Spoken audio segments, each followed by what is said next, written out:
மாறி இருக்கிறாங்க உங்களுக்கு தெரியுமா?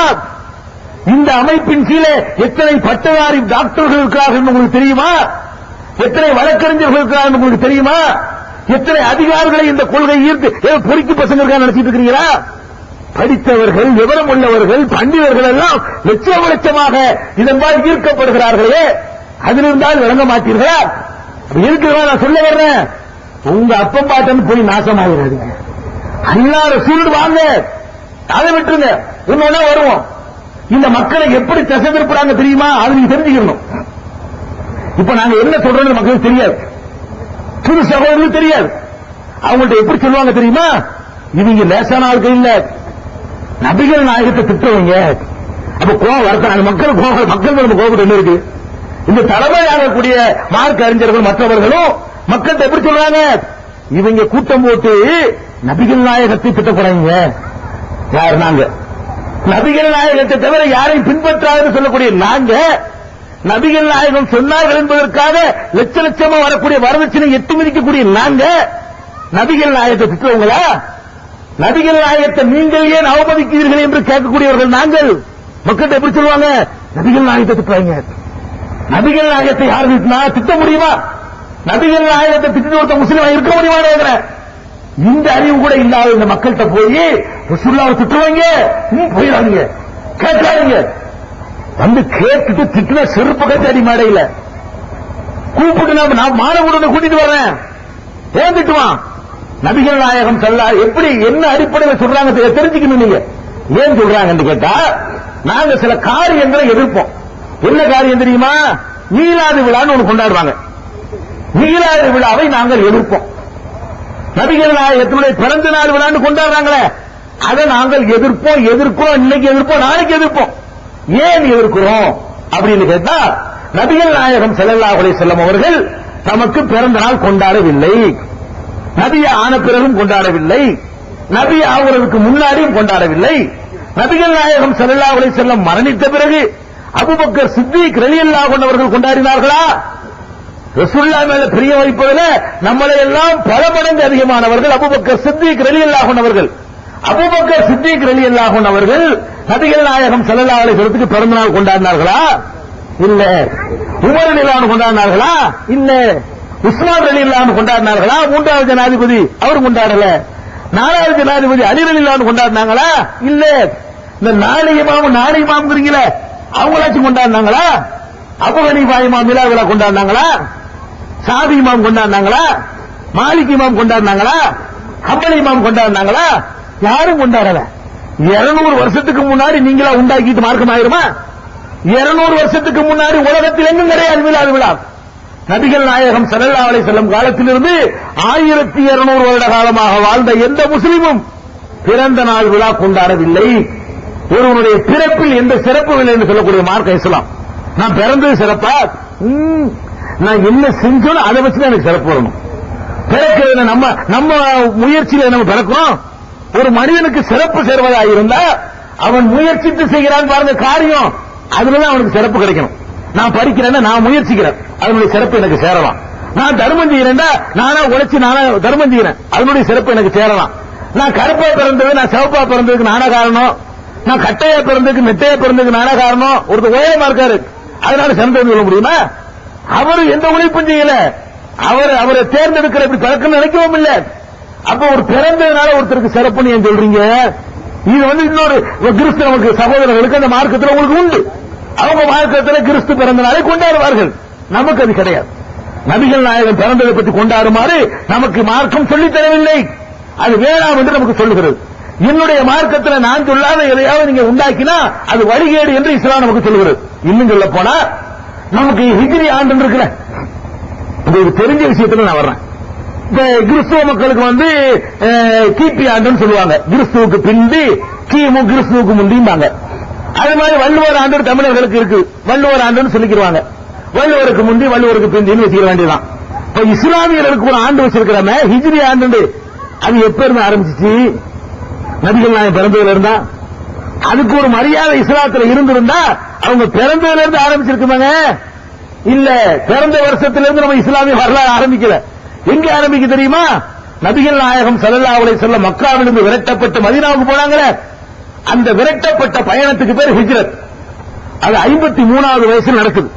நபிகள் நாயகம் ஸல்லல்லாஹு அலைஹி வஸல்லமுடைய 53வது வயசுல மக்காவிலிருந்து விரட்டப்படுகிறார்கள். விரட்டப்பட்டு விருத்து போனாங்களே அந்த பயணம், அந்த பயணத்துக்கு பேர் ஹிஜ்ரத். அவங்க என்னைக்கு புறப்பட்டு போனாங்களோ அன்னையிலிருந்து இஸ்லாமிய வரலாறு ஆரம்பிக்குது. ஏன்னா அதுக்கு பிறகுதான் இஸ்லாமிய அரசு உண்டாகுது, ஒரு சாம்ராஜ்யம் உண்டாகுது. இஸ்லாம் தாறுமாறா வளர்ந்துச்சு அந்த 10 வருஷ காலத்துல. அதுக்கு அடித்தளம் அமைத்த நிகழ்ச்சியாக இருந்த காரணத்தினால எங்கே இருந்து வரலாறு ஆரம்பிக்கிறோம்? ரசூல் ஸல்லல்லாஹு அலைஹி வஸல்லமுடைய நபிகள் நாயகத்தினுடைய 53வது வயசிலிருந்து தான் இஸ்லாமிய ஆண்டை பிறக்குது என்று சொன்னா மீலாது உண்டாப்ப அது மீலாது வருஷம் ஆரம்பிச்சுட்டு போயிருப்பாங்களே. 53 வருஷத்தை சேர்க்கணும். இப்ப நீங்க ஹிஜ்ரி கொண்டாடுறீங்களே, அதோட 53 வருஷத்தை சேர்த்தா தான் நபிகள் நாயகம் பிறந்த வருஷத்தை கண்டுபிடிக்க முடியும்.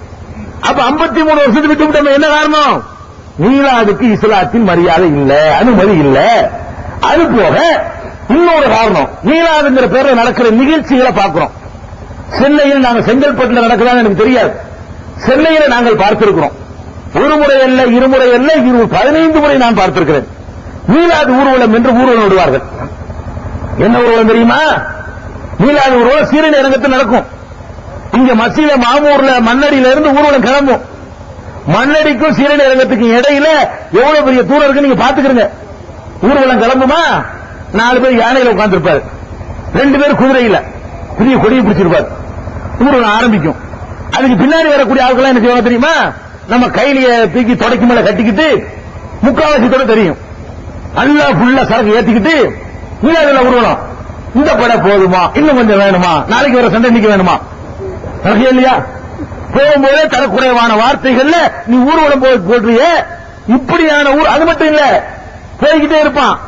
பள்ளிவாசல் வரும், அசருக்கு பாங்க சொல்லுவாங்க, தொழுகைக்கு போய்கிட்டே இருப்பான். அட பள்ளிவாசல் நபிகள் நாயகத்தினை கொண்டாடுறேன்னு இதை தொழுவாம என்ன கொண்டாடுற? பள்ளிவாசல்ல தொழுகைக்கு பாங்க சொல்லுவாங்க, போய்கிட்டே இருக்கும் ஊர்வலம். இன்னும் கொஞ்சம் போ மகரிபுக்கு பாங்க சொல்லுவான், அடுத்த பள்ளியில போய்கிட்டே இருக்கும். இன்னும் கொஞ்சம் ஊர்வலம் போய் இஷாவுக்கு பாங்க சொல்லுவான், அப்போ போய்கிட்டே இருக்கும். அப்ப 3 வக்து தொழுகைகளுக்கு பள்ளிவாசல்ல பாங்கு சொல்லப்படும். 2 மணிக்கு புறப்பட்ட ஊர்வலம் 8 மணிக்கு போய் சேரும். 3 தொழுகை பனால், 3 தொழுகை அவுட்டு. மீலாதுல கொண்டாட தொழுகையில விடுவாடா, மிதிக்க மாட்டான். நீங்க மீலாதுல கொண்டாடுறீங்க. நபிகள் நாயகத்தின் மீது அன்பு உள்ள ஒருத்தர் பள்ளிவாசல்ல தொழுகை போகாம ஊர்வலம் போவானா? இதை நாங்க கண்ணால பார்த்தோம். மீலாது ஊர்வலம் மீலாது மீட்டிங் நடக்கும். சீரணி நடத்துல பெரிய மேடை, ராட்சச மேடை. என்ன பேசுவாங்க தெரியுமா? மார்க்கத்தை பத்தி பேச மாட்டாங்க, நபிகள் நாயகத்தை பத்தி பேச மாட்டாங்க. என்ன பண்ணுவாங்க தெரியுமா? அவங்க எந்த கட்சியில போய் கூட்டணியா இருக்கிறாங்களோ அவங்க எல்லாம் ஒண்ணா வச்சிருப்பாங்க. வச்சு என்ன செய்ய தெரியுமா? மீலாது விழா பேரு நம்ம தானே தலைவரை விட்டால் இந்த சமுதாயத்திற்கு நாதி இருக்கிறோம். மீலாது விழா பேச்சு அவர் அடுத்த வருஷம் ஜெயலலிதா உட்கார்ந்திருப்பாங்க. நம்ம அம்மாவை விட்டால் நமக்கு நாதி இருக்கிறதா? மீலாது விழாங்க. அவங்கள சொல்கிறது உங்களை சொல்கிறது மீலாது விழா. இந்த மாதிரியான பேச்சு ஐயா முப்பனாரை விட்டால் நமக்கு யார் இருக்கா? ஒவ்வொரு வருஷத்துக்கு ஒரு ஆளை கொண்டாந்து வச்சுக்கிட்டு அவரை புகழ்றதுக்கு தான் இந்த விழா நடக்குமா? நபிகள் நாயகத்தை புகழ்றதுக்கு நடக்குமா? ஒவ்வொருவனும் தன்னை பெரியவனாக்கிக் கொள்வதற்காக வேண்டி நபிகள் நாயகத்தை யூஸ் பண்றதை வைத்துத்தான் நாங்கள் கண்டிக்கிறோம். இது தேவையா? இதுக்கு பேர் இஸ்லாமா? அதுல எவ்வளவு ஆடம்பரங்கள், இவ்வளவு அனாச்சாரங்கள், காலில் விழுகிற கலாச்சாரம் கூட இந்த மேடையில் அரங்கேறி இருக்கிறது. மீலாது மேடையில நபிகள் நாயகம் ஸல்லல்லாஹு அலைஹி வஸல்லம் அவர்கள் தமக்காக எழுந்து நிற்கக்கூடாது என்று சொன்னார்கள். தம்முடைய காலில் விழுவதை கடுமையாக எதிர்த்தார்கள். அந்த நபிகள் நாயகத்தினுடைய விழாவில் என்ன நடக்கும்?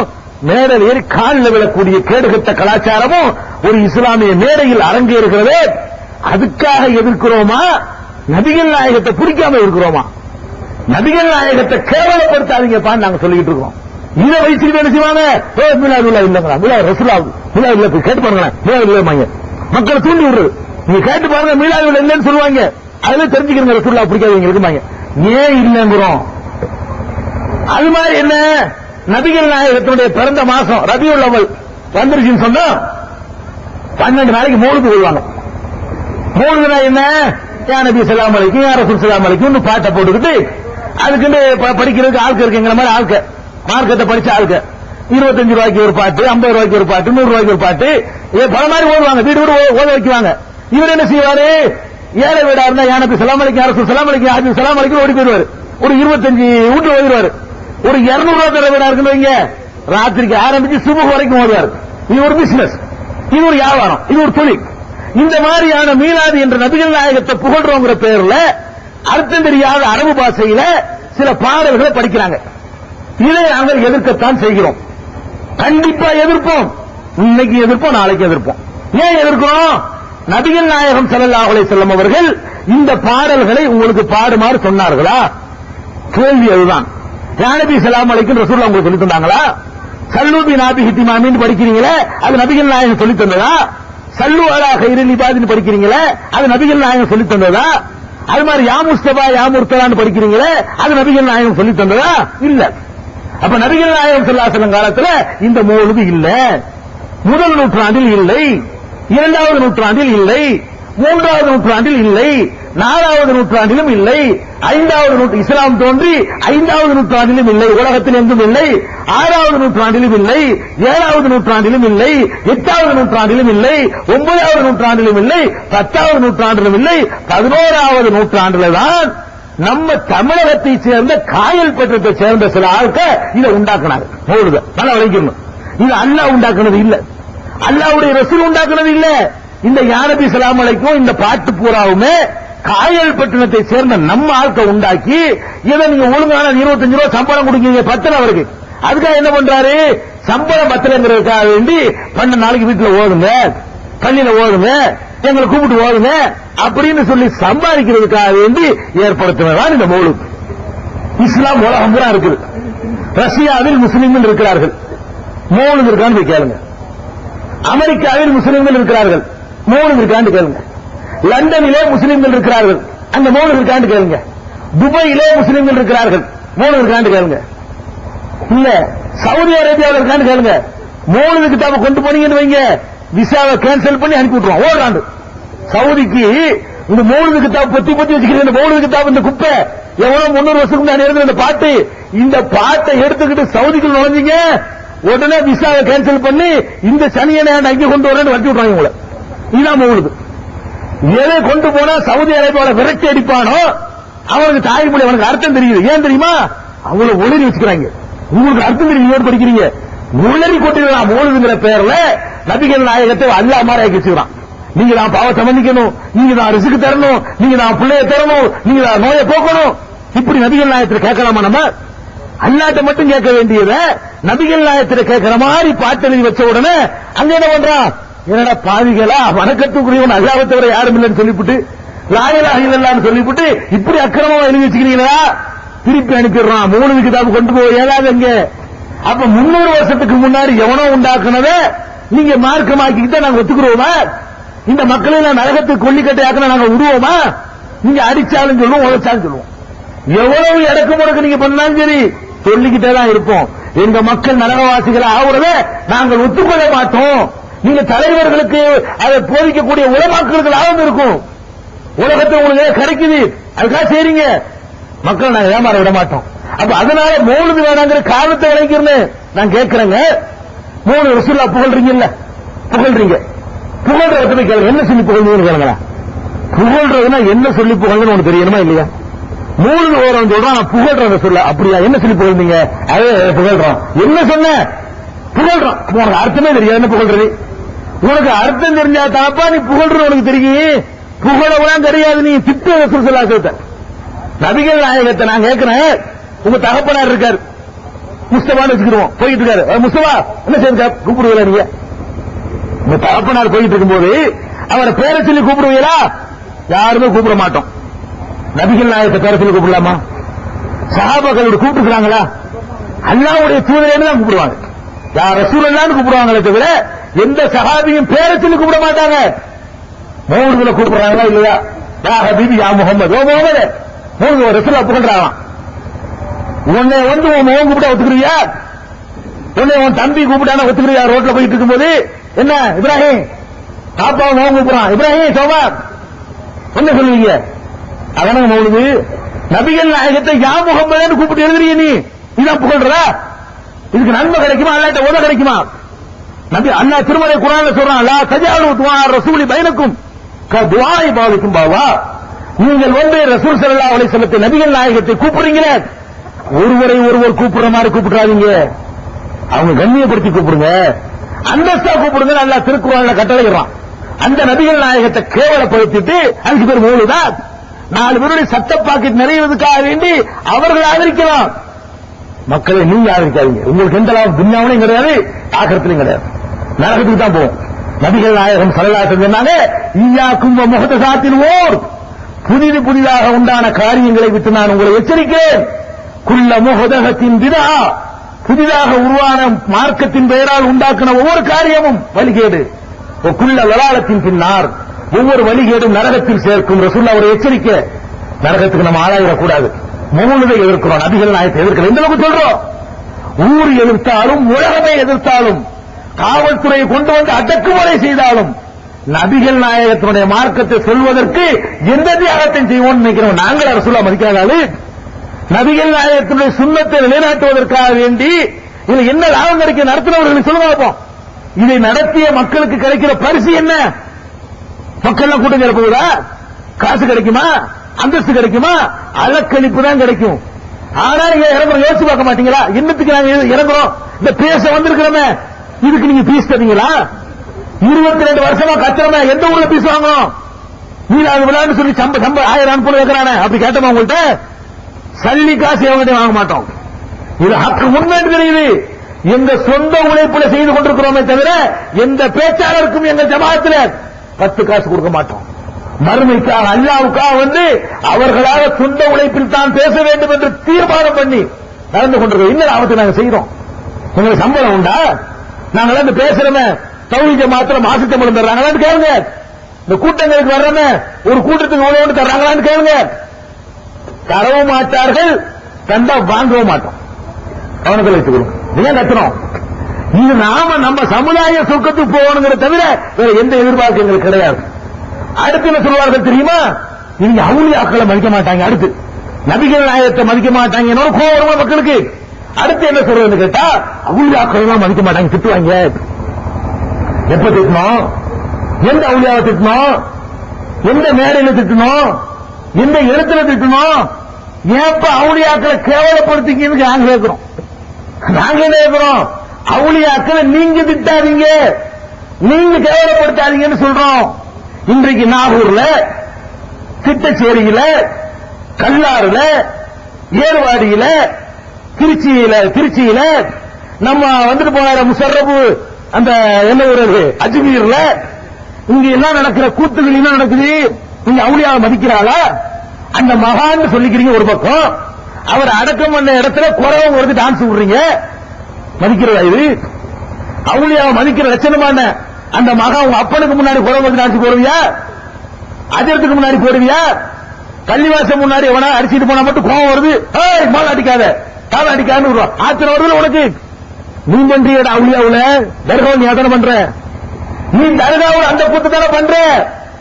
நீ குறவங்க எடுத்து டான்ஸ் போடுற, பேண்ட் வாத்தியம் போடுற.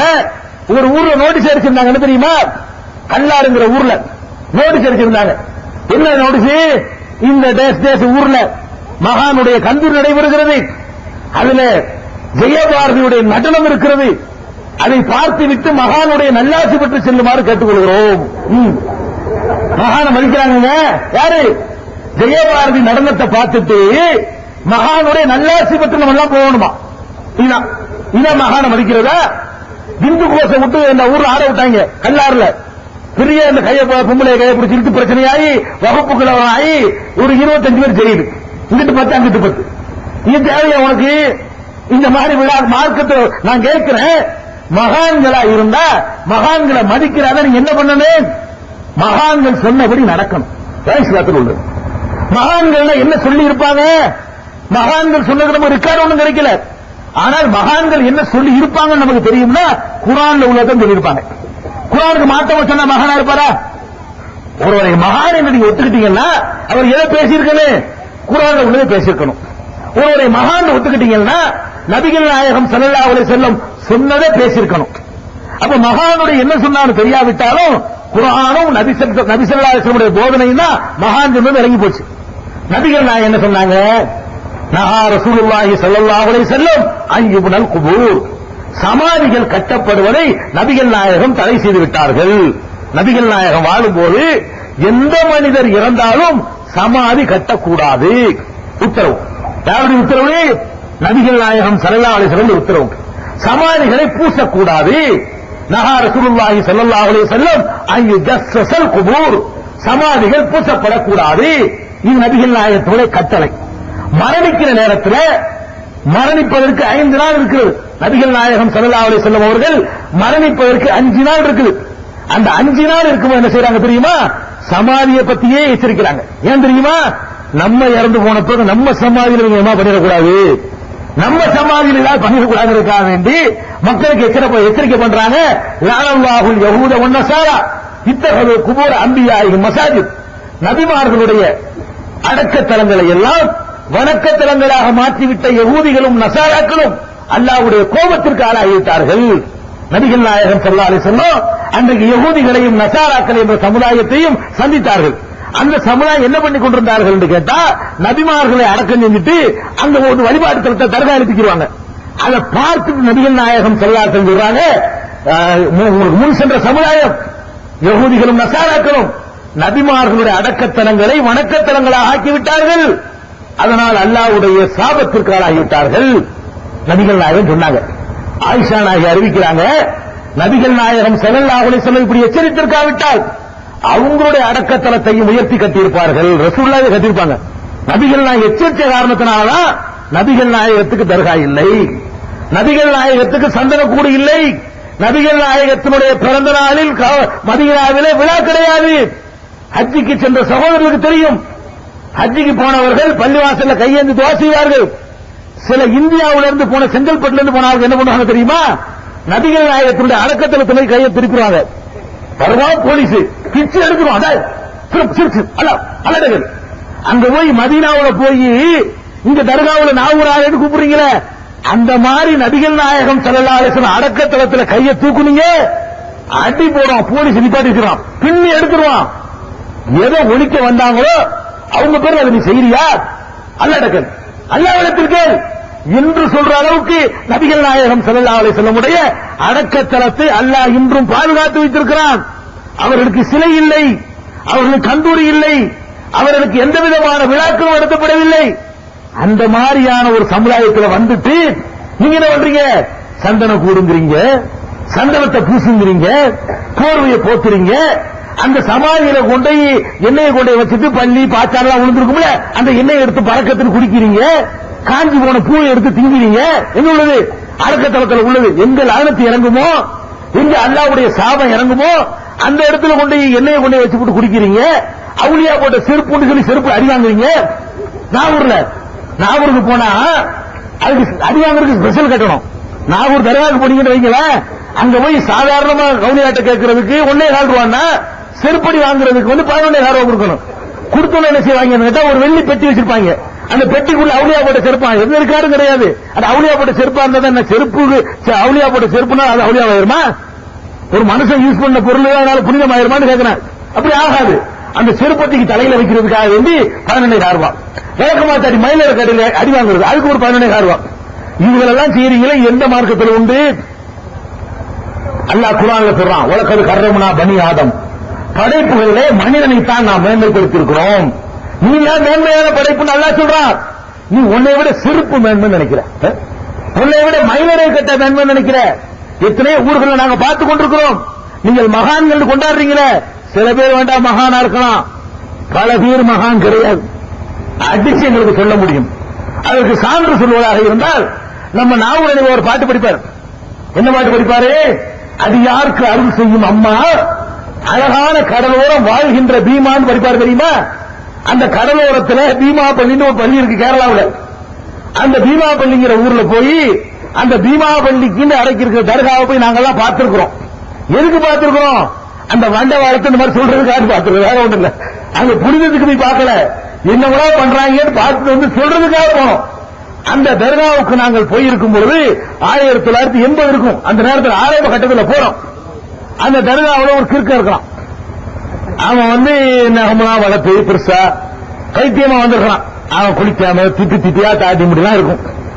இவன் என்ன செஞ்சான்? அதுக்கப்புறம் ஒரு 5 வருஷத்துக்கு பின்னாடி போறோம், ஆள் செத்து போயிட்டான். அவனுக்கு உள்ளுக்க தர்கா கட்டிருக்காங்க. அவன் ஒரு கிறுக்கன்னு எங்களுக்கே தெரியும். நாங்க பார்த்த ஒரு கிறுக்கனுக்கு அவனுக்கு பீடி மஸ்தான், பீடி குடிச்சிட்டே இருப்பான். பார்த்தவன் எப்ப பார்த்தாலும் பீடி குடிச்சிட்டு இருப்பாங்க. அவனை கொண்டா பைத்தியம் கட்டி போட்டுக்கிறாங்க. அங்கே மண்டை போட்டாங்க. அவனை என்ன பண்ணி போட்டாங்க, உள்ளுக்குள்ள 2 in 1, ஒரு தர்காவுக்குள்ள தர்கா. அப்ப தர்காவுக்குள்ள தர்கா வச்சு அது பீடி மஸ்தான் வழி உள்ள தர்காண்டு பீடி மஸ்தான் ஆக்கி விட்டாங்க.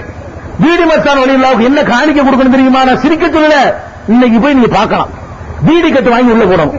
பீடி மஸ்தான் தர்காவுக்கு நான் ஒரு குடிச்ச ஒரு பிராண்ட் பீடி இருக்கு, அது வெளியே விற்பாங்க. அந்த பீடி கட்டை வாங்கி கொண்டாந்து போடணும். காலையில மறுபடியும் கடைக்கு போயிடும். ஒரு நபரை சேர்ந்து மறுபடியும் அந்த கடைக்கு போயிடும். இந்த பீடி கட்டை எல்லா ஒன்றியிலும் விரல் போற அளவுக்கு தான் இருக்கு. இந்த உண்டியல் மட்டும் கை போற அளவுக்கு பீடி கட்டு போடும்ல. பீடி கட்டு போறதுக்காக வேண்டி உண்டியலுடைய வாய் வந்து நல்ல பெருசாவே இருக்கும். அந்த மாதிரி வைக்கிறாங்க. அதுல உள்ள படத்தை விற்கிறாங்க. அவர் போட்டாங்க.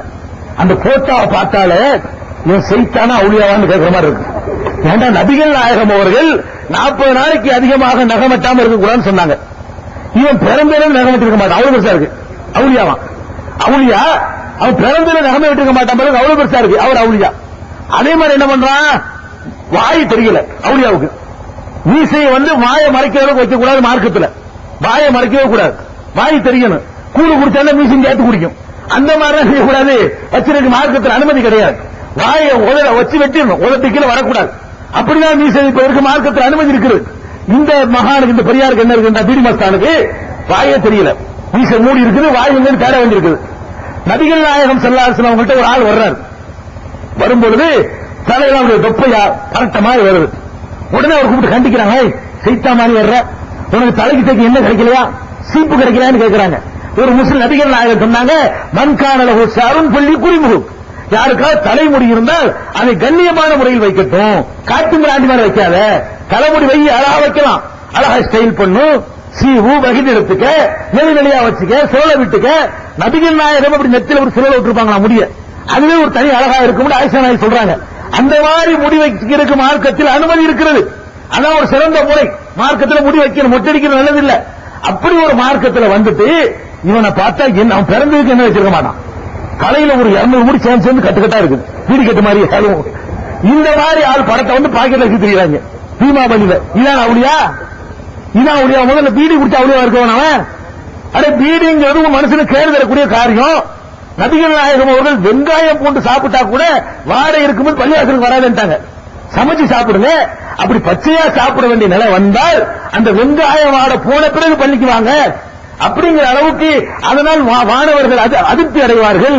வெங்காய வாசத்துக்கு அதிருப்தி அடைவாங்கன்னு கேட்டா 24 மணி இழுத்துக்கிட்டு இருக்கிறான், தொழுவ மாட்டேங்கிறான், நின்றுட்டு கொண்டு கிடைக்கிறான். இந்த மாதிரியான ஆட்கள் அவுளியான்னு சொல்லி நீ தர்கா கட்டி வச்சிருக்கிறிய, இதான் அவுளியாவா? இதை வச்சு மற்ற அவுளியா என்ன நிலவுறத இதாச்சும் பரவாயில்லை. இந்த பத்திரப்புதூர் ஒரு ஊரு, திருநெல்வேலி மாவட்டம். அங்க ஒரு மைதீன் ஆண்டவர் அவுளியான்னு வச்சுக்கிறாங்க. மைதீன் ஆண்டவர்னா யாரு? பகதாதுல உள்ள ஒரு அப்துல் காதர் ஜிலானி. அவர் அங்க அடங்கி இருக்கிறாரு. அவருக்கு இங்கே தர்கா. அவர் இந்தியாவுக்கு வந்ததில்லை. என்னடா தர்கா கட்டி வச்சுக்கிறீங்களா, சமாதி எங்கடான்னு கேட்டா, இல்ல அவர் இங்க வந்து உளுசே வந்தாரு, தண்ணி கிடைக்கிறேன் பகதாதுல, இங்க வந்து கைகால் முந்தி கழுவுனாராம். இங்க பத்திரப்புதூர்ல கைகால் முந்தி கழுவுன இடம்னு தர்கா கட்டி வச்சுக்கிறாங்க. சரி, கட்டி வச்சுட்டீங்க.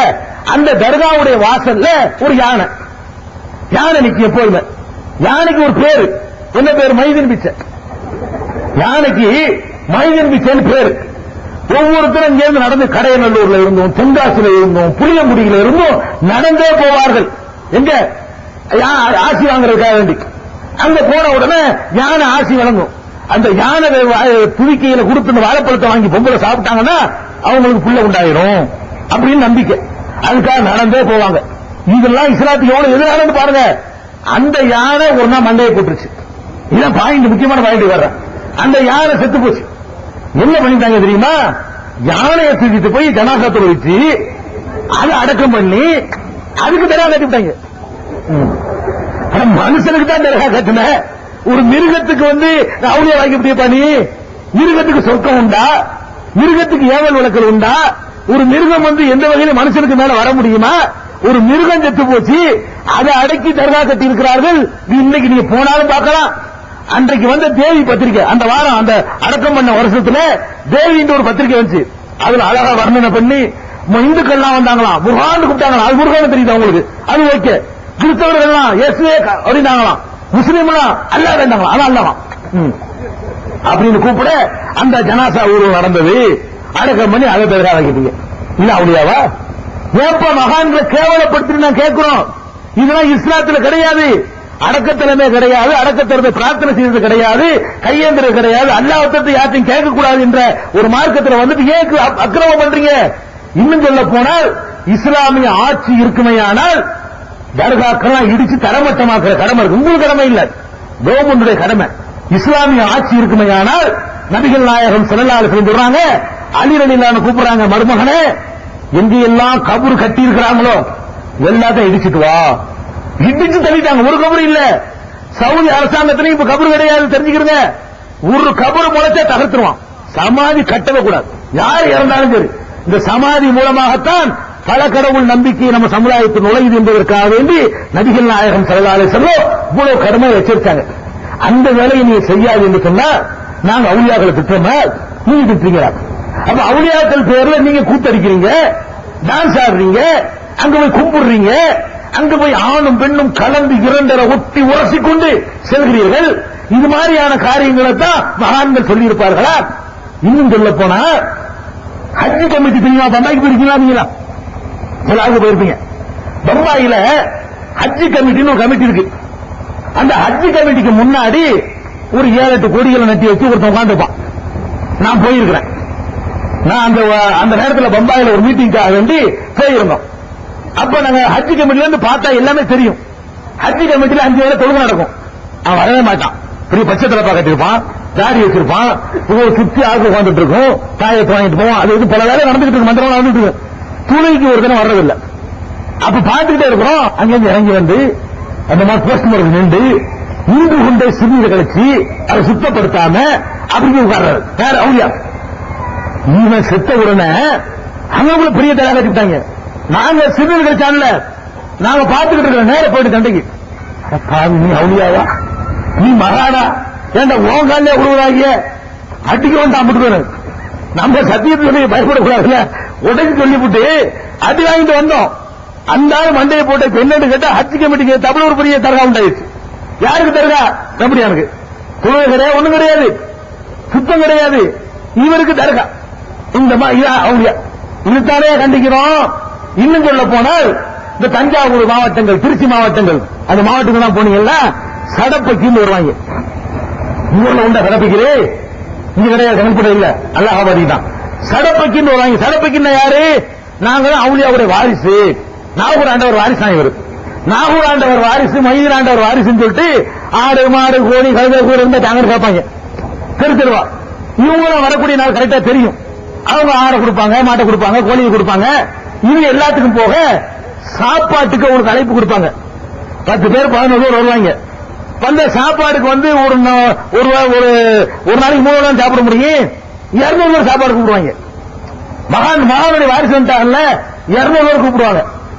வந்து எல்லா வீட்லயும் வாங்கிடுவாங்க. சாப்பிட போறது 1000 ரூபாய் கட்டணும். வந்து சாப்பிடுறதுக்காக வேண்டி அவங்களுக்கு 1000 ரூபாய் நம்ம பீஸ் கொடுக்கணும். நீங்க சாப்பிடுவாங்க, 1000 ரூபாய் கொடுங்க. 1000 ரூபாய் வாங்கிடுவாரு. வாங்கிட்டு என்ன செய்வாருன்னா எல்லா வீட்லயும் போய் அந்த சாப்பாடு சரண்ல வச்சு நகை வெட்டி 6 மாசம் இருக்கும். கஞ்சாவார குடிப்பான். கையை கழுவ மாட்டாங்க. அவ்வளவு சுத்தமான கையை வச்சு பிசைகிறது. அதுல உள்ள சரக்கெல்லாம் இறங்கும். பிசைக்கிட்டு வந்துருவார். இதை எடுத்துக்கொண்டு திரு பங்கு வைக்கிறது. நம்ம தாய்மார்கள் என்ன செய்வாங்க, தஞ்சாவூர் தாய்மார்கள் அதுக்கு போட்டு எனக்கு உனக்கு ஒரு ஆளுக்கு ஸ்பூன் தான் கிடைக்கும். இதுல என்ன இருக்கு, மெடிக்கல் டெஸ்ட்டுக்கு அனுப்புனீங்கன்னு வைங்க, 50 ரூபாய் அது இருக்கும். அந்த சாப்பாட்டை டெஸ்ட்டுக்கு அனுப்புனீங்கன்னு வைங்க, அதுல அவ்வளவு கிருமி நோயும் இருக்கும். இந்த மாதிரியான ஒரு அயோக்கியத்தனம். இவங்க மகான் அவுலியா பள்ளிவாசல் உட்கார்ந்து இருப்பாங்க. பாங்க சொல்லுவாங்க, பள்ளிவாசல் உட்கார்ந்து கஞ்சி அடிப்பாங்க. அந்த ஊர்ல உள்ள பள்ளிவாசல்ல கேட்க மாட்டாங்க, அவுலியா விட்ட வாரிசு. அவுலியா விட்டு வாரிசுனா கஞ்சி அடிக்கலாம்ல, அப்படி நடப்பு. அந்த மாதிரி தொழுவ வர மாட்டாங்க. தொழுகை நடக்கிற அந்த ஓரத்தில் வெளிப்படையில படுத்து கிடப்பாங்க அவுலியா விட்டு வாரிசு. இந்த மாதிரியான அயோக்கிய தனங்கள் செய்கிறவர்கள் தான் அவுலியாவை அவமதிக்கிறாங்களே தவிர நாங்க அவமதிக்கல. அப்ப மகான்களை அவமதிக்கிறார்கள் என்பது பொய். அடுத்து என்ன, மார்க்க அறிஞர்களை அவமதிக்கிறார்கள். அடுத்த குற்றச்சாட்டு, உலமாக்களை மதிக்க மாட்டேங்கிறாங்க. ஏன் மதிக்க மாட்டேங்கிறோம்? நல்ல உலமாவை மதிக்குவோம். நீ உலமாவை இருந்து பாரு மதிக்கிறோம். ஏன் மதிக்கல? உலமாங்கிற பேர்ல நீங்க என்ன பண்ணி இருக்கீங்க மார்க்கத்தில்? அல்லாஹ் சொல்லாம நபிகள் நாயகம் சொல்லாத காரியத்தை இந்த வருமானத்துக்காக வேண்டி புதுசு புதுசா உண்டாக்குனீங்கல்ல, அதைத்தான் கண்டிக்கிறோம். அதைத்தான் எதிர்க்கணும். உங்களை எதிர்க்கல. நீங்க உண்டாக்குன செயல்கள் இஸ்லாத்தில் இல்லாது. இஸ்லாத்துல புரோகிதம் கிடையாது. இஸ்லாத்துல கடவுளுக்கு மனுஷனுக்கு புரோக்கர் கிடையாது. நீங்க என்ன பண்றீங்க? ஒரு கல்யாணம் எடுத்துக்கிறீங்க. கல்யாண பேச்சு நடத்துறதுல ஆரம்பிச்சு எத்தனை பாத்தியா வராங்க பாத்தீங்களா? எல்லாத்துக்கும் காசு. கல்யாண பேச்சுல பந்தக்கால வருவாங்க. பந்தக்கால ஊண்டுவதற்கு அவரை கூப்பிடுவாங்க. அது பாத்தியா பாரு, அதுக்கு ஒரு 10 ரூபா. பந்தக்கால ஊண்டி சட்டியை வைப்பாங்க. அடுப்புல சட்டியை வச்ச உடனே அதுக்கு ஒரு பாத்தியா பாரு, அதுக்கு ஒரு 10 ரூபா. சட்டி வைக்கிறது பாத்தியா. அதுக்கப்புறம் என்ன, மாப்பிள்ளைக்கு தலையில தொப்பியை மாத்துவாங்க. தொப்பியை தூக்கி வச்சு அது பாத்தியா, அதுக்கு ஒரு காசு. வாசல விட்டு கல்யாண மாப்பிள்ளை இறங்குவாரு, அது பாத்தியா. அங்க இந்த பள்ளிவாசல் இருக்கும், அது பாத்தியா. என்ன வாத்தியம்? எந்த மார்க்கத்தில் இருக்கு? ஏப்பா நபிகள் நாயகம் ஸல்லல்லாஹு அலைஹி வஸல்லம் பண்ணாங்களா? நீங்க எல்லாம் கூட எதுக்கெடுத்தாலும் பாத்தியா ஓதுறிய? இது காசுக்கு ஓதுறியா, நீ அல்லாஹ்வுக்கு ஓதுறியா? ஒரு அஜர்த்த கூட்டிட்டு போய் பாத்தியா ஓத சொல்லிட்டு அஜர்த்து போங்க அல்லாஹ் கூலிக்கிறான்னு சொல்லுங்க பாப்போம். நீ அல்லாஹ்வுக்கு தான் ஓதுறேன்னு சொன்னா அஜர்த்து வாங்க பாத்தியா ஓதுங்க, நல்ல காரியம் செஞ்சீங்க, அல்லாஹ் உங்களுக்கு பெரிய கூலிக்கிறான் போங்க. இன்னும் காசுங்கடா கேட்டீங்களா இல்லையா? அப்படி காசுக்காக வேண்டி மார்க்கத்திலேயே இதை உண்டாக்குற. ஒரு கல்யாணத்தில் ஒரு அஜர்த்துக்கு என்ன வேலை? இஸ்லாமிய முறையில திருமணத்தில் மார்க்க அறிஞருக்கு என்ன வேலை? ஒரு வேலையும் கிடையாது. இஸ்லாமிய திருமணம் என்று சொன்னால் பெண் வீட்டுக்காரர்களும் மாப்பிள்ளை வீட்டுக்காரர்களும் இருக்கணும். அந்த அக்ரிமெண்ட்டுக்கு சாட்சி குறைஞ்சபட்சம் 2 இருக்கணும். மகன் கொடுக்கணும், மணப்பெண்ணு மனப்பூர்வமா சம்மதிக்கணும், மணமகனு சம்மதிக்கணும், கட்டாயம் இருக்கக்கூடாது. அப்ப கேட்கணும். எப்படி கேட்கணும்? என்னுடைய மகளை நான் உங்களுக்கு கல்யாணம் பண்ணி தர்றேன், அவருடைய சம்மதம் பெற்று விட்டேன், நீங்க மகளை இவ்வளவு தர்றீங்களா அப்படின்னு சொல்லி கேட்கணும். தர்றேன், நான் கல்யாணம் பண்றேன்னு சொல்லுவாரு. ஒத்துக்கிட்டேன் பாரு, உடனே கல்யாணம் முடிஞ்சு வச்சு. இது இஸ்லாமிய கல்யாணம். இஸ்லாமிய கல்யாணம் என்னன்னு கேட்டா, என் மகளை உங்களுக்கு கல்யாணம் பண்ணி தர்றேன், அவர்கிட்ட சம்மதம் வாங்கிட்டேன், நீங்க ஒரு ரூபா மகள் கொடுக்குறீங்க, ஒத்துக்கிறீங்களான்னு கேட்கணும். அவர் எஸ்ஸும் பாரு, உடனே அவர் கணவன் ஆயிடுறாரு, உங்க மனைவி ஆயிடுறாங்க. இதானே இஸ்லாமிய திருமணம். நீங்க முஸ்லீம் பர்சனல் புக் எடுத்து பாருங்களேன், இந்தியாவில் போட்டிருக்காங்க, அதை எடுத்து பாருங்களேன். இஸ்லாமிய திருமணம் அவ்வளவுதான். ஒரு ஈதாபு, ஒரு கபூல், ஒரு மகர், 2 சாட்சி, இப்படிதான் எழுதி வச்சிருக்கான். இதுதான் மார்க்கத்திலே இருக்கு, இப்படிதான் ஹதீஸ்லயும் இருக்கிறது. இந்த கல்யாணத்துக்காக வேண்டி நீங்க என்ன பண்றீங்க? இவ்வளவு சிம்பிளா நடத்த வேண்டிய கல்யாணத்துக்கு பிரம்மாண்டமா ஆக்கி இந்த மக்களை ஒண்ணுமில்லாம ஆக்குனது உங்களுக்கு பங்கு இல்லை அஜர்த்துமார்களுக்கு? நபிகள் நாயகம் ஸல்லல்லாஹு அலைஹி வஸல்லம் காலத்துல அப்துர் ரஹ்மான் இப்னு அவுஃப் என்ற சஹாபி பணக்காரர், அவர் நபிகள் நாயகத்தை பார்க்க வர்றார். அந்த வாசம மனோமா வர்றார். நபிகள் நாயகம் கேட்கிறாங்க, என்ன அப்துர் ரஹ்மான், என்ன ஒரே வாசத்தோட வந்திருக்கிறீங்க, என்ன செய்யுதுன்னு கேட்கிறாங்க. வாசத்தோட வந்திருக்கிறீங்க, என்ன செய்யுன்னு கேட்கிறாங்க. அப்ப என்ன சொல்றாருன்னு கேட்டா அந்த அப்துர் ரஹ்மான் சொல்றாரு, எனக்கு நேற்று கல்யாணம் ஆயிடுச்சு. கவனிக்க வேண்டிய சம்பவம், நபிகள் நாயகம் ஸல்லல்லாஹு அலைஹி வஸல்லம் காலத்துல ஒரு செல்வந்தர் நபித்தோழர் நபிகள் நாயகத்தை பார்க்க வர்றாரு. என்னப்பா நறுமணம் பூசி இருக்கிறேன்னு கேட்கிறாங்க. எனக்கு மேரேஜ் ஆயிடுச்சுன்னு அவர் சொல்றாரு, நேற்று ஆயிடுச்சுங்கிறார். அப்ப என்ன அர்த்தம்? அவருடைய மேரேஜ் கல்யாணத்திற்கு நபிகள் நாயகத்தை கூப்பிடவில்லை, நபிகள் நாயகத்துக்கு தெரிவிக்கவில்லை, யாருக்கும் சொல்லாமல். மைக் வரலாமா? இந்த நிகழ்ச்சியை பற்றிய உங்கள் விமர்சனங்களையும் உங்கள் விளம்பரங்களையும் நீங்கள் அனுப்ப வேண்டிய முகவரி மீடியா வேர்ல்ட் 81 அங்கப்பந்தரு சென்னை 1, போன் 52117635220697. மாறி இருக்கிறாங்க தெரியுமா? இந்த அமைப்பின் கீழே எத்தனை பட்டதாரி டாக்டர்கள் இருக்கிறார்கள் உங்களுக்கு தெரியுமா? எத்தனை வழக்கறிஞர்கள் இருக்கிறார்கள் உங்களுக்கு தெரியுமா? எத்தனை அதிகாரிகளை இந்த கொள்கை ஈர்த்து பொறுக்கி பசங்க நினைச்சிட்டு இருக்கிறீங்களா? படித்தவர்கள், விவரம் உள்ளவர்கள், பண்டிதர்கள் எல்லாம் லட்சம் லட்சமாக இதன்பால் ஈர்க்கப்படுகிறார்களே, அதிலிருந்தால் விளங்க மாட்டீர்களா? இருக்கிறதா நான் சொல்ல வர்றேன். உங்க அப்பம் பாட்டன் போய் நாசமாகிறாருங்க. அல்லாஹ் ரசூல் வாங்க, அதை விட்டுருங்க, இன்னொன்னா வருவோம். இந்த மக்களை எப்படி திசை திருப்புறாங்க தெரியுமா? அது நீங்க தெரிஞ்சுக்கணும். இப்ப நாங்க என்ன சொல்றோம்னு மக்களுக்கு தெரியாது, புது சகோதரர்களுக்கு தெரியாது. அவங்கள்ட்ட எப்படி சொல்லுவாங்க தெரியுமா? இவங்க லேசான ஆட்கள் இல்ல, நபிகள் நாயகத்தை திட்டுவீங்க. அப்ப கோவம் வரத்தாங்க மக்கள், மக்கள் நம்ம கோபம் என்ன இருக்கு? இந்த தலைமையாகக்கூடிய மார்க்க அறிஞர்கள் மற்றவர்களும் மக்கள்கிட்ட எப்படி சொல்றாங்க? இவங்க கூட்டம் போட்டு நபிகள் நாயகத்தை திட்ட போறாங்க. யார்? நாங்க நபிகள் நாயகத்தை தவிர யாரையும் பின்பற்றாதுன்னு சொல்லக்கூடிய நாங்க, நபிகள் நாயகம் சொன்னார்கள் என்பதற்காக லட்ச லட்சமா வரக்கூடிய வரதட்சணை எட்டி மிதிக்கக்கூடிய நாங்க நபிகள் நாயகத்தை திட்டுவங்களா? நபிகள் நாயகத்தை நீங்கள் ஏன் அவமதிக்கிறீர்கள் என்று கேட்கக்கூடியவர்கள் நாங்கள். மக்கள்கிட்ட எப்படி சொல்லுவாங்க? நபிகள் நாயகத்தை திட்டுவாங்க, நபிகள் நாயகத்தை யார் திட்டினா திட்ட முடியுமா? நபிகள் நாயகத்தை திட்டு ஒருத்த முஸ்லீமா இருக்க முடியுமா? இந்த அறிவு கூட இல்லாத இந்த மக்கள்கிட்ட போய் ரசூலுல்லாஹ் திட்டுவாங்க, போயிடாதீங்க, கேட்காதீங்க. வந்து கேட்டுட்டு திட்டுன செருப்பு கட்டி அடி மேடையில கூப்பிட்டு நான் மாணவர்களை கூட்டிட்டு வரேன். ஏன் திட்டுவான்? நபிகள் நாயகம் எப்படி என்ன அடிப்படையில் சொல்றாங்க தெரிஞ்சுக்கணும். நீங்க ஏன் சொல்றாங்கன்னு கேட்டா, நாங்க சில காரியங்களை எதிர்ப்போம். என்ன காரியம் தெரியுமா? மீலாது விழான்னு ஒன்று கொண்டாடுவாங்க. மீலாது விழாவை நாங்கள் எதிர்ப்போம். நபிகள் நாயகத்தினுடைய பிறந்த நாள் விழான்னு கொண்டாடுறாங்களே, அதை நாங்கள் எதிர்ப்போம். இன்னைக்கு எதிர்ப்போம், நாளைக்கு எதிர்ப்போம். ஏன் எதிர்க்கிறோம் அப்படின்னு கேட்டா, நபிகள் நாயகம் ஸல்லல்லாஹு அலைஹி வஸல்லம் அவர்கள் நமக்கு பிறந்த நாள் கொண்டாடவில்லை, நபிய ஆன பிறகும் கொண்டாடவில்லை, நபி ஆகுறதுக்கு முன்னாடியும் கொண்டாடவில்லை. நபிகள் நாயகம் ஸல்லல்லாஹு அலைஹி வஸல்லம் மரணித்த பிறகு அபூபக்கர் சித்திக் ரலியல்லாஹு அன்ஹு அவர்கள் கொண்டாடினார்களா? ரசூலுல்லாஹ் மேல பிரியம் வைப்பதில் நம்மளை எல்லாம் பல மடங்கு அதிகமானவர்கள் அபூபக்கர் சித்திக் ரலியல்லாஹு அன்ஹு அவர்கள். அபூபக்கர் சித்திக் ரலியல்லாஹு அன்ஹு அவர்கள் நபிகள் நாயகம் ஸல்லல்லாஹு அலைஹி வஸல்லத்துக்கு பிறந்த நாள் கொண்டாடினார்களா? இல்ல. உமர் ரலியல்லாஹு அன்ஹு கொண்டாடினார்களா? இல்ல. உஸ்மான் ரலியல்லாஹு அன்ஹு கொண்டாடினார்களா? மூன்றாவது ஜனாதிபதி அவர் கொண்டாடல. நாலாவது ஜனாதிபதி அலி ரலியல்லாஹு அன்ஹு கொண்டாடினாங்களா? இல்ல. இந்த நாலு இமாம்ங்கிறீங்களே, அவங்களாச்சும் கொண்டாடினாங்களா? அபூ ஹனீஃபா இமாம் மிலாது விழா கொண்டாடினாங்களா? ஷாஃபி இமாம் கொண்டாடினாங்களா? மாலிக் இமாம் கொண்டாடினாங்களா? ஹம்பலி இமாம் கொண்டாடினாங்களா? யாரும் கொண்டாடல. 200 வருஷத்துக்கு முன்னாடி நீங்களா உண்டாக்கிட்டு மார்க்கம் ஆயிருமா? 200 வருஷத்துக்கு முன்னாடி உலகத்தில் எங்கும் கிடையாது மிலாது விழா. நபிகள் நாயகம் ஸல்லல்லாஹு அலைஹி வஸல்லம் காலத்திலிருந்து 1200 வருட காலமாக வாழ்ந்த எந்த முஸ்லிமும் பிறந்த நாள் விழா கொண்டாடவில்லை. ஒருவனுடைய பிறப்பில் எந்த சிறப்பு இல்லை என்று சொல்லக்கூடிய மார்க்கம் இஸ்லாம். நான் பிறந்தது சிறப்பா? நான் என்ன செஞ்சோம் அதை வச்சுதான் எனக்கு சிறப்பு வரணும். பிறக்கிறது நம்ம முயற்சியில நம்ம பிறக்கிறோம். ஒரு மனிதனுக்கு சிறப்பு சேர்வதாக இருந்தா அவன் முயற்சித்து செய்கிறான் பாருங்க காரியம், அதுலதான் அவனுக்கு சிறப்பு கிடைக்கணும். நான் படிக்கிறேன்னா நான் முயற்சிக்கிறேன், அதனுடைய சிறப்பு எனக்கு சேரலாம். நான் தர்மம் செய்கிறேன்டா நானா உழைச்சு நானா தர்மம் செய்கிறேன், அதனுடைய சிறப்பு எனக்கு சேரலாம். நான் கருப்பா பிறந்தது நான் சிவப்பா பிறந்ததுக்கு நானா காரணம், நான் கட்டையா பிறந்ததுக்கு நெட்டையா பிறந்ததுக்கு நானா காரணம். ஒருத்தர் உயரமா இருக்காரு அதனால சிறந்தது சொல்ல முடியுமா? அவரு எந்த உழைப்பும் செய்யல, அவரை தேர்ந்தெடுக்கிற இப்படி பிறக்கணும்னு நினைக்கவும் இல்லை. அப்ப ஒரு பிறந்ததுனால ஒருத்தருக்கு சிறப்புன்னு ஏன் சொல்றீங்க?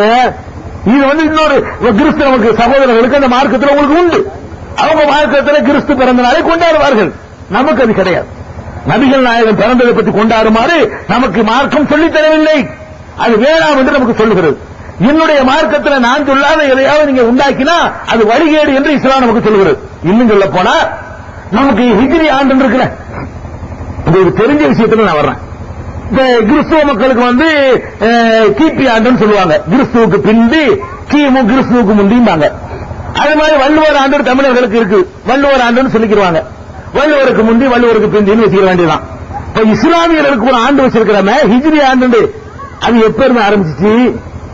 நபிகள் நாயகம் பிறந்ததுல இருந்தா. அதுக்கு ஒரு மரியாதை இஸ்லாத்துல இருந்திருந்தா அவங்க பிறந்ததுல இருந்து ஆரம்பிச்சிருக்காங்க. இல்ல, பிறந்த வருஷத்திலிருந்து நம்ம இஸ்லாமிய வரலாறு ஆரம்பிக்கல. எங்க ஆரம்பிக்க தெரியுமா?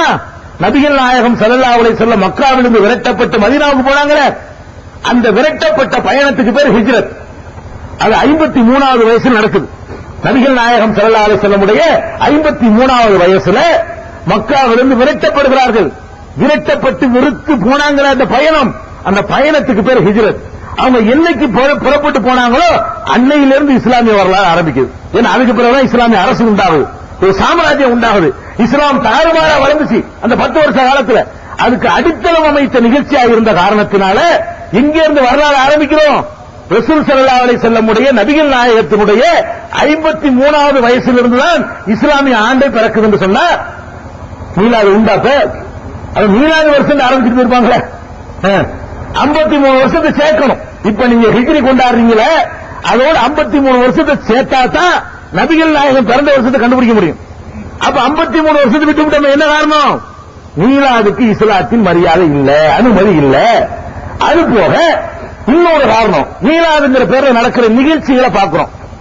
சென்னையில் நாங்கள் செங்கல்பட்டுல நடக்கிறாங்க எனக்கு தெரியாது, சென்னையில நாங்கள் பார்த்திருக்கிறோம். ஒரு முறை அல்ல, இருமுறை அல்ல, 15 முறை நான் பார்த்திருக்கிறேன். மீலாது ஊர்வலம் என்று ஊர்வலம் விடுவார்கள். என்ன ஊர்வலம் தெரியுமா? மீலாது ஊர்வலம் சீரணி அரங்கத்தில் நடக்கும். இங்க மசீல மாமூர்ல மண்ணடியில இருந்து ஊர்வலம் கிளம்பும். மண்ணடிக்கும் சீரடி அரங்கத்துக்கும் இடையில எவ்வளவு பெரிய தூரம் இருக்கு நீங்க பாத்துக்கிறீங்க. ஊர்வலம் கிளம்புமா, 4 பேர் யானையில உட்கார்ந்துருப்பாரு, 2 பேர் குதிரையில பெரிய கொடியை பிடிச்சிருப்பாரு. ஊர்வலம் ஆரம்பிக்கும். அதுக்கு பின்னாடி வரக்கூடிய ஆட்கள் என்ன செய்வாங்க தெரியுமா? நம்ம கையில தூக்கி தொடக்கி மேல கட்டிக்கிட்டு முக்காவாசியத்தோட தெரியும், நல்லா ஃபுல்லா சரக்கு ஏத்திக்கிட்டு மீனாதுல ஊர்வலம். இந்த படம் போதுமா, இன்னும் கொஞ்சம் வேணுமா, நாளைக்கு வர சண்டை இன்னைக்கு வேணுமா, நமக்கு இல்லையா? போகும்போதே தரக்குறைவான வார்த்தைகள்ல நீ ஊர்வலம் போட்டுறிய. இப்படியான ஊர் அது மட்டும் இல்ல, போய்கிட்டே இருப்பான். பள்ளிவாசல் வரும், அசருக்கு பாங்க சொல்லுவாங்க, தொழுகைக்கு போய்கிட்டே இருப்பான். அட பள்ளிவாசல் நபிகள் நாயகத்தினை கொண்டாடுறேன்னு இதை தொழுவாம என்ன கொண்டாடுற? பள்ளிவாசல்ல தொழுகைக்கு பாங்க சொல்லுவாங்க, போய்கிட்டே இருக்கும் ஊர்வலம். இன்னும் கொஞ்சம் போ மகரிபுக்கு பாங்க சொல்லுவான், அடுத்த பள்ளியில போய்கிட்டே இருக்கும். இன்னும் கொஞ்சம் ஊர்வலம் போய் இஷாவுக்கு பாங்க சொல்லுவான், அப்பவும் போய்கிட்டே இருக்கும். அப்ப 3 வக்து தொழுகைகளுக்கு பள்ளிவாசல்ல பாங்க சொல்லப்படும். 2 மணிக்கு புறப்பட்ட ஊர்வலம் 8 மணிக்கு போய் சேரும். 3 தொழுகை பனால், 3 தொழுகை அவுட்டு. மீலாதுல கொண்டாட தொழுகையில உருவாடல மிதிக்க மாட்டான். நீங்க மீலாதுல கொண்டாடுறீங்க. நபிகள் நாயகத்தின் மீது அன்பு உள்ள ஒருத்தர் பள்ளிவாசல்ல தொழுகை போகாம ஊர்வலம் போவானா? இதை நாங்க கண்ணால பார்த்தோம். மீலாது ஊர்வலம் மீலாது மீட்டிங் நடக்கும். சீரடி நடக்கிற பெரிய மேடை, ராட்சச மேடை. என்ன பேசுவாங்க தெரியுமா? மார்க்கத்தை பத்தி பேச மாட்டாங்க, நபிகள் நாயகத்தை பத்தி பேச மாட்டாங்க. என்ன பண்ணுவாங்க தெரியுமா? அவங்க எந்த கட்சியில போய் கூட்டணியா இருக்கிறாங்களோ அவங்க எல்லாம் ஒண்ணா வச்சிருப்பாங்க. வச்சு என்ன செய்ய தெரியுமா? மீலாது விழா பேரு, நம்ம தானே தலைவரை விட்டால் இந்த சமுதாயத்திற்கு நாதி இருக்கிறோம். மீலாது விழா பேச்சு அவர் எதிர்ப்பு. அடுத்த வருஷம் ஜெயலலிதா உட்கார்ந்திருப்பாங்க, நம்ம அம்மாவை விட்டால் நமக்கு நாதி இருக்கிறதா? மீலாது விழாங்க. அவங்கள சொல்கிறது உங்களை சொல்கிறது மீலாது விழா. இந்த மாதிரியான பேச்சு ஐயா முப்பனாரை விட்டால் நமக்கு யார் இருக்கா? ஒவ்வொரு வருஷத்துக்கு ஒரு ஆள் கொண்டாந்து வச்சுக்கிட்டு அவரை புகழ்றதுக்கு தான் இந்த விழா நடக்குமா? நபிகள் நாயகத்தை புகழ்றதுக்கு நடக்குமா? ஒவ்வொருவரும் தன்னை பெரியவனாக்கிக் கொள்வதற்காக வேண்டி நபிகள் நாயகத்தை யூஸ் பண்றதை வைத்துத்தான் நாங்கள் கண்டிக்கிறோம். இது தேவையா? இதுக்கு பேர் இஸ்லாமா? அதுல எவ்வளவு ஆடம்பரங்கள், இவ்வளவு அனாச்சாரங்கள், காலில் விழுகிற கலாச்சாரம் கூட இந்த மேடையில் அரங்கேறி இருக்கிறது. மீலாது மேடையில் நபிகள் நாயகம் ஸல்லல்லாஹு அலைஹி வஸல்லம் அவர்கள் தமக்காக எழுந்து நிற்கக்கூடாது என்று சொன்னார்கள். தம்முடைய காலில் விழுவதை கடுமையாக எதிர்த்தார்கள். அந்த நபிகள் நாயகத்தினுடைய விழாவில் என்ன நடக்கும்? மேடையில் ஏறி காலில் விழக்கூடிய கேடுகட்ட கலாச்சாரமும் ஒரு இஸ்லாமிய மேடையில் அரங்கேறுகிறதே. அதுக்காக எதிர்க்கிறோமா? நபிகள் நாயகத்தை பிடிக்காம இருக்கிறோமா? நபிகள் நாயகத்தை கேவலப்படுத்தாதீங்கப்பா நாங்க சொல்லிட்டு இருக்கோம். இதை வயசுக்கு என்ன செய்வாங்க? மீலாது விழா இல்லைங்களா, விழா ரசூலா விழா இல்ல, கேட்டு பாருங்களேன், மீலாது விழா மக்களை தூண்டி விடுறது. நீங்க கேட்டு பாருங்க, மீலாது விழா இல்லைன்னு சொல்லுவாங்க. அதுல தெரிஞ்சுக்கிறீங்க ரசூலா பிடிக்காதவங்க இருக்குமாங்க. ஏன் இல்லைங்கிறோம்? அது மாதிரி என்ன, நபிகள் நாயகத்தினுடைய பிறந்த மாசம் ரபியுல் அவ்வல் வந்துருச்சுன்னு சொன்னா 12 நாளைக்கு மௌலிது கொள்வாங்க. மௌலிதுனா என்ன? யா நபி ஸல்லல்லாஹு அலைஹி வஸல்லம், யா ரசூல் ஸல்லல்லாஹு அலைஹி வஸல்லம் பாட்டை போட்டுக்கிட்டு அதுக்கு படிக்கிறதுக்கு ஆட்கள் இருக்குங்கிற மாதிரி ஆட்கள், மார்க்கத்தை படிச்ச ஆட்கள் 25 ரூபாய்க்கு ஒரு பாட்டு, 50 ரூபாய்க்கு ஒரு பாட்டு, 100 ரூபாய்க்கு ஒரு பாட்டு, பல மாதிரி ஓடுவாங்க, வீடு வீடு ஓத வைக்குவாங்க. இவர் என்ன செய்வாரு? ஏழை வீடா இருந்தா யா நபி ஸல்லல்லாஹு அலைஹி வஸல்லம், யா ரசூல் ஸல்லல்லாஹு அலைஹி வஸல்லம், ஸல்லல்லாஹு அலைஹி ஓடி போயிடுவாரு. ஒரு 25 வீட்டு ஓடிடுவாரு. ஒரு 200 ரூபாய் தர வீடா இருக்குன்னு வைங்க, ராத்திரிக்கு ஆரம்பிச்சு சுபஹ் வரைக்கும் ஓடுவாரு. இது ஒரு பிசினஸ், இது ஒரு வியாபாரம், இது ஒரு தொழில்.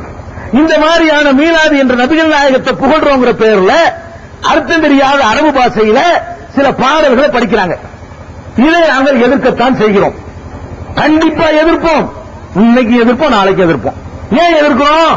நபிகள் நாயகம் ஸல்லல்லாஹு அலைஹி வஸல்லம் அவர்கள் இந்த பாடல்களை உங்களுக்கு பாடுமாறு சொன்னார்களா? கேள்வி அதுதான். யா நபி ஸல்லல்லாஹு அலைஹி வஸல்லம் ரசூலுல்லாஹ் உங்களுக்கு சொல்லி தந்தாங்களா? சல்லு பி நாபி ஹித்திமாமின்னு படிக்கிறீங்களே, அது நபிகள் நாயகம் சொல்லி தந்ததா? சல்லு அலா கைரில் இபாதின்னு படிக்கிறீங்களே, அது நபிகள் நாயகம் சொல்லி தந்ததா? அது மாதிரி யா முஸ்தபா யா முர்தலான்னு படிக்கிறீங்களே, அது நபிகள் நாயகம் சொல்லி தந்ததா? இல்ல. அப்ப நபிகள் நாயகம் ஸல்லல்லாஹு அலைஹி வஸல்லம் காலத்துல இந்த மௌலிது இல்ல. முதல் நூற்றாண்டில் இல்லை, 2வது நூற்றாண்டில் இல்லை, 3வது நூற்றாண்டில் இல்லை, 4வது நூற்றாண்டிலும் இல்லை, 5வது இஸ்லாம் தோன்றி 5வது நூற்றாண்டிலும் இல்லை, உலகத்தில் எங்கும் இல்லை, 6வது நூற்றாண்டிலும் இல்லை, 7வது நூற்றாண்டிலும் இல்லை, 8வது நூற்றாண்டிலும் இல்லை, 9வது நூற்றாண்டிலும் இல்லை, 10வது நூற்றாண்டிலும் இல்லை, 11வது நூற்றாண்டில தான் நம்ம தமிழகத்தை சேர்ந்த காயல் பட்டத்தை சேர்ந்த சில ஆட்கள் இதை உண்டாக்குனாங்க. நல்லா விளைக்கணும். இது அல்லாஹ் உண்டாக்குனது இல்ல, அல்லாஹ்வுடைய ரசூல் உண்டாக்குனது இல்ல. இந்த யா நபி ஸல்லல்லாஹு அலைக்கும் இந்த பாட்டு பூராவுமே காயல்பட்டினத்தை சேர்ந்த நம்ம ஆட்கள் உண்டாக்கி இதை நீங்க ஒழுங்கான 25 ரூபாய் சம்பளம் கொடுக்கீங்க பத்தல அவருக்கு. அதுக்காக என்ன பண்றாரு, சம்பளம் பத்தலங்கிறதுக்காக வேண்டி 12 நாளைக்கு வீட்டுல ஓடுங்க, பள்ளியில ஓடுங்க, எங்களை கூப்பிட்டு ஓடுங்க அப்படின்னு சொல்லி சம்பாதிக்கிறதுக்காக வேண்டி ஏற்படுத்தினதான் இந்த மௌலூத். இஸ்லாம் உலகம் பூரா இருக்குது. ரஷ்யாவில் முஸ்லிம்கள் இருக்கிறார்கள், மௌலூத் இருக்கான்னு போய் கேளுங்க. அமெரிக்காவில் முஸ்லிம்கள் இருக்கிறார்கள், மௌலூத் இருக்கான்னு கேளுங்க. லண்டனிலே முஸ்லிம்கள் இருக்கிறார்கள், அங்க மௌலூத் இருக்கான்னு கேளுங்க. துபாயிலே முஸ்லிம்கள் இருக்கிறார்கள், மௌலூத் இருக்கான்னு கேளுங்க. இல்ல சவுதி அரேபியாவில் இருக்கான்னு கேளுங்க. மௌலூத் கிதாபை கொண்டு போனீங்கன்னு வைங்க, விசாவை கேன்சல் பண்ணி அனுப்பி விட்டுருவோம் ஓடுறாண்டு. சவுதிக்கு இந்த மௌலூத் கிதாப் பொத்தி வச்சுக்கிறீங்க, இந்த மௌலூத் கிதாப் இந்த குப்பை எவ்வளவு 300 வருஷத்துக்கு முன்னாடி இருந்த இந்த பாட்டு, இந்த பாட்டை எடுத்துக்கிட்டு சவுதிக்குள் நுழைஞ்சீங்க, உடனே விசாவை கேன்சல் பண்ணி இந்த சனியனை அங்கே கொண்டு வரேன்னு வச்சு விடுறாங்க உங்களை. இதுதான் மௌலூத். எதை கொண்டு போனா சவுதி அரேபியாவில் விரட்டி அடிப்பானோ அவனுக்கு தாய்மொழி அவனுக்கு அர்த்தம் தெரியுது. ஏன் தெரியுமா, அவங்கள ஒளிரி வச்சுக்கிறாங்க. உங்களுக்கு அர்த்தம் தெரியும், ஏன் படிக்கிறீங்க, உளறி கொட்டிடலாம். மௌலூதுங்கிற பேர்ல நபிகள் நாயகத்தை அல்லாஹ் மாதிரி ஆக்கி வச்சுக்கிறான்.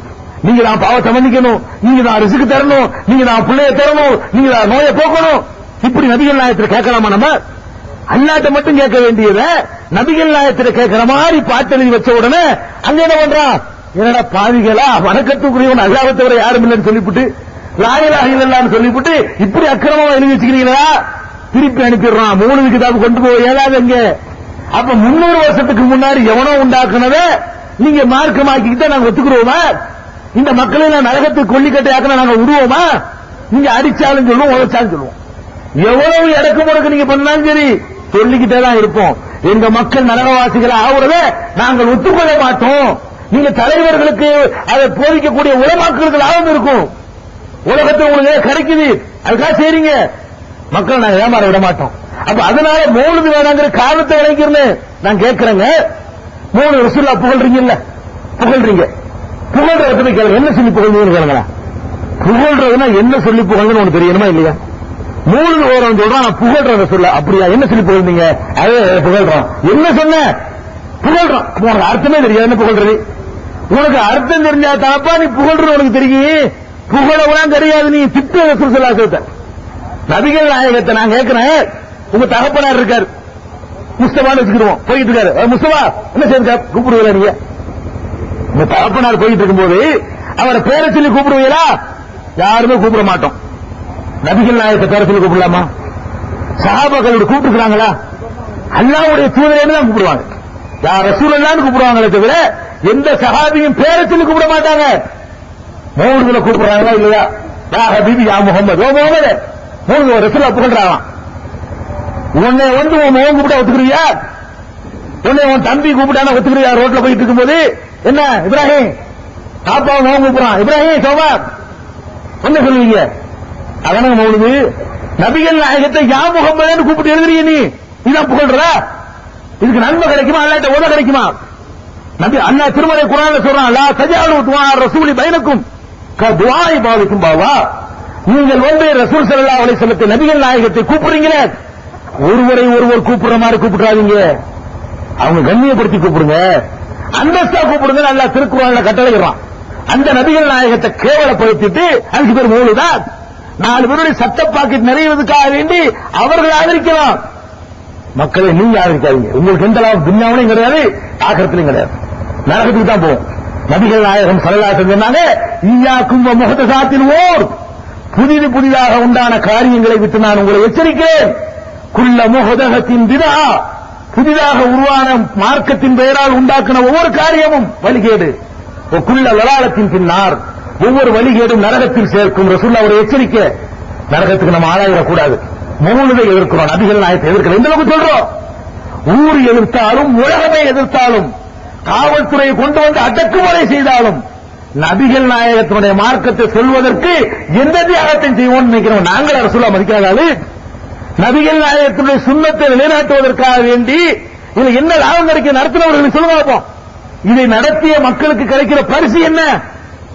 மக்கள் கூட்டம் சேர போகுதா? காசு கிடைக்குமா? அந்தஸ்து கிடைக்குமா? அலக்கழிப்பு தான் கிடைக்கும். ஆனா நீங்க இறங்குறோம், யோசிச்சு பார்க்க மாட்டீங்களா? என்னத்துக்கு நாங்க இறங்குறோம்? இந்த பேச வந்திருக்கிறோமே, இதுக்கு நீங்க பீஸ் தரீங்களா? 22 வருஷமா கத்திரமே எந்த ஊர்ல பீஸ் வாங்கணும்? மீனாது விழான்னு சொல்லி 1000 அனுப்பி வைக்கிறானே, அப்படி கேட்டோமா உங்கள்கிட்ட? சல்லி காசு எவங்கிட்ட வாங்க மாட்டோம். இது ஹக்கு உண்மைன்னு தெரியுது. எங்க சொந்த உழைப்புல செய்து கொண்டிருக்கிறோமே தவிர எந்த பேச்சாளருக்கும் எங்க ஜமாத்துல 10 காசு கொடுக்க மாட்டோம். மறுமைக்காக அல்லாவுக்காக அவர்களாக சொந்த உழைப்பில் தான் பேச வேண்டும் என்று தீர்மானம் பண்ணி நடந்து கொண்டிருக்கிறோம். இன்னும் ஆபத்து நாங்க செய்யறோம். உங்களுக்கு சம்பளம் உண்டா? நாங்க பேசுறோமே தௌஹீத் ஜமாத்துல மாசத்தம்பளம் தர்றாங்களான்னு கேளுங்க. இந்த கூட்டங்களுக்கு வர்றோமே ஒரு கூட்டத்துக்கு உணவு தர்றாங்களான்னு கேளுங்க. தரவும் மாட்டார்கள், தந்தா வாங்கவும் மாட்டோம். கவனத்தில் வைத்துக்கணும். நீங்க கத்துறோம். இது நாம நம்ம சமுதாய சொர்க்கத்துக்கு போகணுங்கிற தவிர வேற எந்த எதிர்பார்ப்பு எங்களுக்கு கிடையாது. அடுத்து என்ன சொல்வார்கள் தெரியுமா? இவங்க அவுலியாக்களை மதிக்க மாட்டாங்க, அடுத்து நபிகள் நாயகத்தை மதிக்க மாட்டாங்க, கோவம் மக்களுக்கு. அடுத்து என்ன சொல்றதுன்னு கேட்டா, அவுலியாக்கள் எல்லாம் மதிக்க மாட்டாங்க, திட்டுவாங்க. எப்ப திட்டணும்? எந்த அவுலியாவை திட்டணும்? எந்த மேடையில திட்டணும்? எந்த இடத்துல திட்டணும்? ஏப்ப அவுலியாக்களை கேவலப்படுத்திக்கின்னு நாங்க கேட்கிறோம். நாங்க என்ன கேட்கிறோம்? அவுலியாக்களை நீங்க திட்டாதீங்க, நீங்க கேவலப்படுத்தாதீங்கன்னு சொல்றோம். இன்றைக்கு நாகூர்ல, திட்டச்சேரியில, கல்லாறுல, ஏர்வாடியில, திருச்சியில நம்ம வந்துட்டு போன முஷர்ரஃப் அந்த என்ன ஊரு அஜ்மீர்ல இங்க எல்லாம் நடக்கிற கூத்துகள் என்ன நடக்குது? நீங்க அவுலியாவை மதிக்கிறாளா? அந்த மகான்னு சொல்லிக்கிறீங்க ஒரு பக்கம், அவர் அடக்கம் பண்ண இடத்துல குறவங்க வந்து டான்ஸ் விடுறீங்க, மதிக்கிறதா இது? அவுலியாவை மதிக்கிற லட்சணமான அந்த மகா உங்க அப்பனுக்கு முன்னாடி குறவங்க வந்து டான்ஸ் போடுவியா? அஜரத்துக்கு முன்னாடி போடுவியா? கள்ளிவாசம் முன்னாடி எவனா அடிச்சுட்டு போனா மட்டும் கோவம் வருது, மாலை அடிக்காத காலை அடிக்காதுன்னு ஆத்திரம் வருது உனக்கு. நீ பண்றியடா அவுலியாவுல தர்காவில் நீ அதனை பண்ற, நீ தர்காவில் அந்த கூத்து தானே பண்ற. நீ குறவங்க எடுத்து டான்ஸ் போடுற, பேண்ட் வாத்தியம் போடுற. ஒரு ஊர்ல நோட்டீஸ் அடிச்சிருந்தாங்க, என்ன தெரியுமா? கல்லாறுங்கிற ஊர்ல நோட்டீஸ் அடிச்சிருந்தாங்க. என்ன நோட்டீஸ்? இந்த தேச ஊர்ல மகானுடைய கந்தூர் நடைபெறுகிறது, அதுல ஜெயபாரதியுடைய நடனம் இருக்கிறது, அதை பார்த்து விட்டு மகானுடைய நல்லாசி பெற்று செல்லுமாறு கேட்டுக்கொள்கிறோம். மகான மதிக்கிறாங்க யாரு? ஜெயபாரதி நடனத்தை பார்த்துட்டு மகானுடைய நல்லாசி பெற்று நம்ம எல்லாம் போகணுமா? இதான் மகான மதிக்கிறதா? இந்து கோஷம் விட்டு இந்த ஊர்ல ஆட விட்டாங்க, கல்லாறுல பெரிய இந்த பொம்பளை கையை பிடிச்சி இழுத்து பிரச்சனையாகி வகுப்புகளை ஆகி ஒரு 25 பேர் செய்யுது. இங்கிட்டு 10 அங்கிட்டு 10. இது தேவையா உனக்கு? இந்த மாதிரி விழா மார்க்கத்தை நான் கேட்கிறேன். மகான்களா இருந்தா மகான்களை மதிக்கிறாத நீங்க என்ன பண்ணணும்? மகான்கள் சொன்னபடி நடக்கணும். உள்ளது மகான்கள் என்ன சொல்லி இருப்பாங்க? மகான்கள் சொன்னது நம்ம ரெக்கார்டு ஒன்றும் கிடைக்கல. ஆனால் மகான்கள் என்ன சொல்லி இருப்பாங்க நமக்கு தெரியும்னா குர்ஆன்ல உள்ளதான் சொல்லியிருப்பாங்க. குர்ஆனுக்கு மாத்தமா சொன்ன மகானா இருப்பாரா? ஒருவரை மகான் என்று நீங்க ஒத்துக்கிட்டீங்கன்னா அவர் எதை பேசியிருக்கணும்? குர்ஆன்ல உள்ளதை பேசியிருக்கணும். ஒருவரை மகான் ஒத்துக்கிட்டீங்கன்னா நபிகள் நாயகம் ஸல்லல்லாஹு அலைஹி வஸல்லம் சொன்னதை பேசியிருக்கணும். அப்ப மகானுடைய என்ன சொன்னாலும் தெரியாவிட்டாலும் குர்ஆனும் நபி ஸல்லல்லாஹு அலைஹி வஸல்லம் போதனையும் தான் மகான் சொன்னது இறங்கி போச்சு. நபிகள் நாயகம் என்ன சொன்னாங்க? நஹா ரசூலுல்லாஹி ஸல்லல்லாஹு அலைஹி வஸல்லம் அன் யுப்னல் குபூர், சமாதிகள் கட்டப்படுவதை நபிகள் நாயகம் தடை செய்து விட்டார்கள். நபிகள் நாயகம் வாழும்போது எந்த மனிதர் இறந்தாலும் சமாதி கட்டக்கூடாது உத்தரவு. யாருடைய உத்தரவு? நபிகள் நாயகம் ஸல்லல்லாஹு அலைஹி வஸல்லம் உத்தரவு. சமாதிகளை பூசக்கூடாது. நஹா ரசூலுல்லாஹி ஸல்லல்லாஹு அலைஹி வஸல்லம் அன் யுஜஸ்ஸல் குபூர், சமாதிகள் பூசப்படக்கூடாது. இது நபிகள் நாயகத்துடைய கட்டளை. மரணிக்கிற நேரத்தில் மரணிப்பதற்கு 5 நாள் இருக்குது. நபிகள் நாயகம் ஸல்லல்லாஹு அலைஹி வஸல்லம் அவர்கள் மரணிப்பதற்கு 5 நாள் இருக்குது. அந்த 5 நாள் இருக்கும்போது என்ன செய்றாங்க தெரியுமா? சமாதியை பத்தியே எச்சரிக்கிறாங்க. ஏன் தெரியுமா? நம்ம இறந்து போன பிறகு நம்ம சமாதியில் நீங்க என்ன பண்ணிடக்கூடாது, நம்ம சமாதியில் ஏதாவது பண்ணிடக்கூடாதுக்காக வேண்டி மக்களுக்கு எச்சரிக்கை பண்றாங்க. லஅனல்லாஹுல் யஹூத வன் நஸாரா இத்தஹது குபூர் அன்பியாஇஹிம் மசாஜித், நபிமார்களுடைய அடக்கத்தலங்களை எல்லாம் வணக்கத்தலங்களாக மாற்றிவிட்ட யகூதிகளும் நசாராக்களும் அல்லாஹ்வுடைய கோபத்திற்கு ஆளாகிவிட்டார்கள். நபிகள் நாயகம் ஸல்லல்லாஹு அலைஹி வஸல்லம் அன்றைக்கு யகூதிகளையும் நசாராக்களையும் என்ற சமுதாயத்தையும் சந்தித்தார்கள். அந்த சமுதாயம் என்ன பண்ணி கொண்டிருந்தார்கள் என்று கேட்டா, நபிமார்களை அடக்கம் செஞ்சுட்டு அங்க ஒரு வழிபாட்டு தலத்தை தர்கா எழுப்பிக்கிறாங்க. அதை பார்த்துட்டு நபிகள் நாயகம் ஸல்லல்லாஹு அலைஹி வஸல்லம் சொல்றாங்க, முன் சென்ற சமுதாயம் யகூதிகளும் நசாராக்களும் நபிமார்களுடைய அடக்கத்தலங்களை வணக்கத்தலங்களாக ஆக்கிவிட்டார்கள். அதனால் அல்லாஹ்வுடைய சாபத்திற்கு ஆளாகிவிட்டார்கள். நபிகள் நாயகம் சொன்னாங்க. ஆயிஷா நாயகி அறிவிக்கிறாங்க, நபிகள் நாயகம் ஸல்லல்லாஹு அலைஹி வஸல்லம் இப்படி எச்சரித்திருக்காவிட்டால் அவங்களுடைய அடக்கத்தலத்தையும் உயர்த்தி கட்டியிருப்பார்கள். ரசூலுல்லாஹி கட்டியிருப்பாங்க. நபிகள் நாயகம் எச்சரித்த காரணத்தினாலதான் நபிகள் நாயகத்துக்கு தர்கா இல்லை, நபிகள் நாயகத்துக்கு சந்தனக்கூடு இல்லை, நபிகள் நாயகத்தினுடைய பிறந்த நாளில் மதீனாவிலே விழா கிடையாது. ஹஜ்ஜிக்கு சென்ற சகோதரர்களுக்கு தெரியும், ஹஜ்ஜிக்கு போனவர்கள் பள்ளிவாசல்ல கையேந்தி துஆ செய்வார்கள்.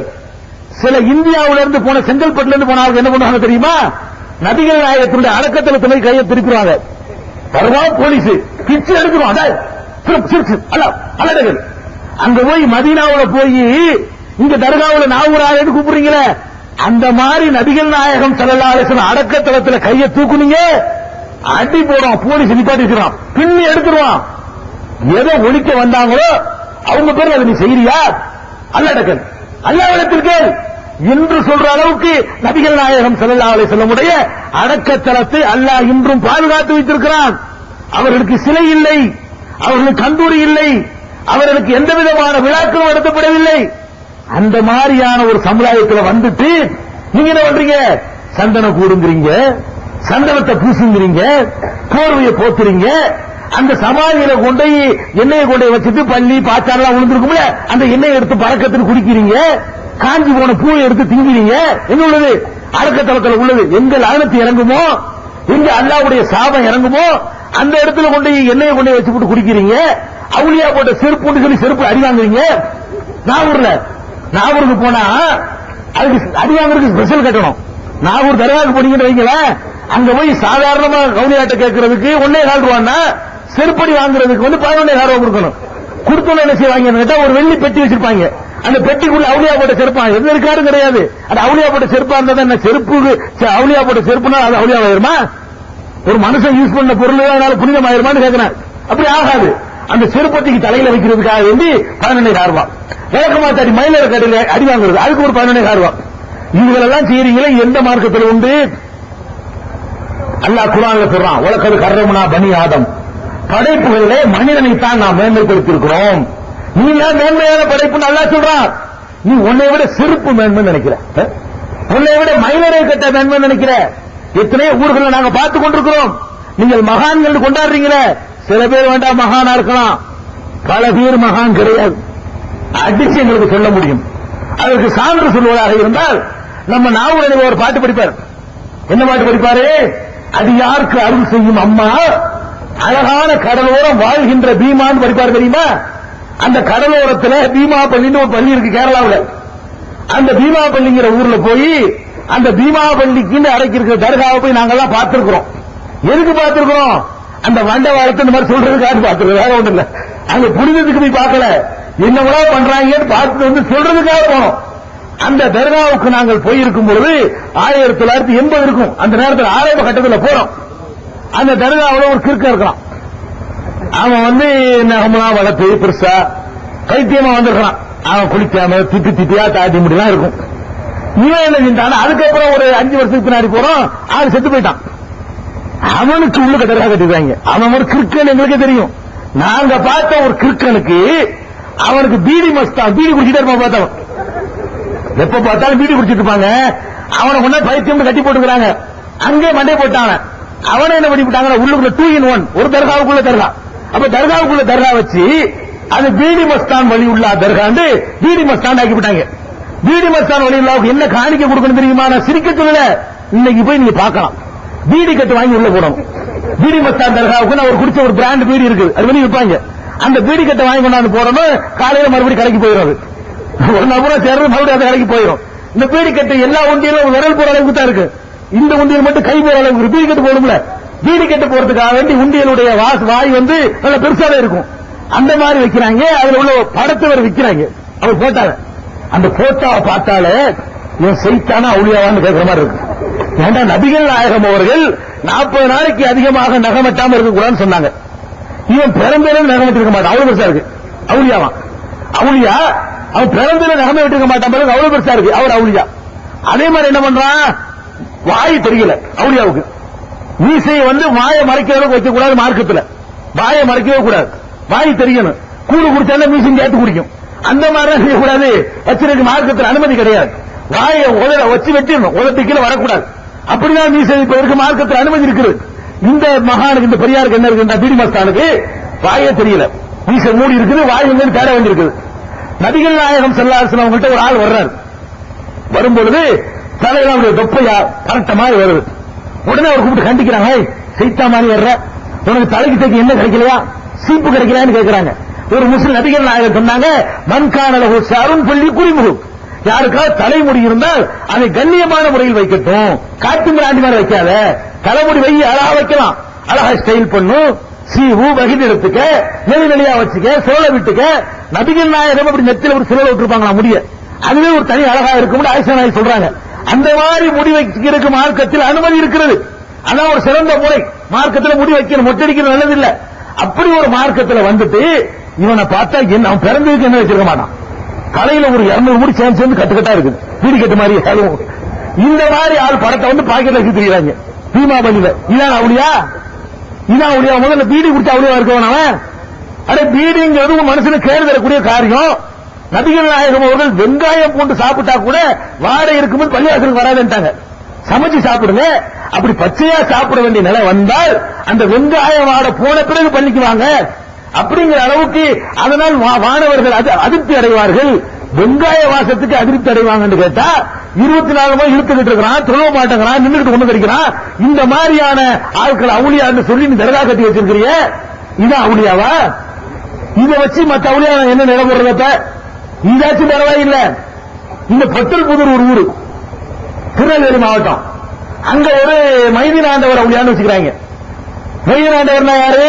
பகதாதுல உள்ள ஒரு அப்துல் கார் ஜிலானி, அவர் அங்க அடங்கி இருக்கிறாரு. அவருக்கு இங்கே தர்கா, அவர் இந்தியாவுக்கு வந்ததில்லை.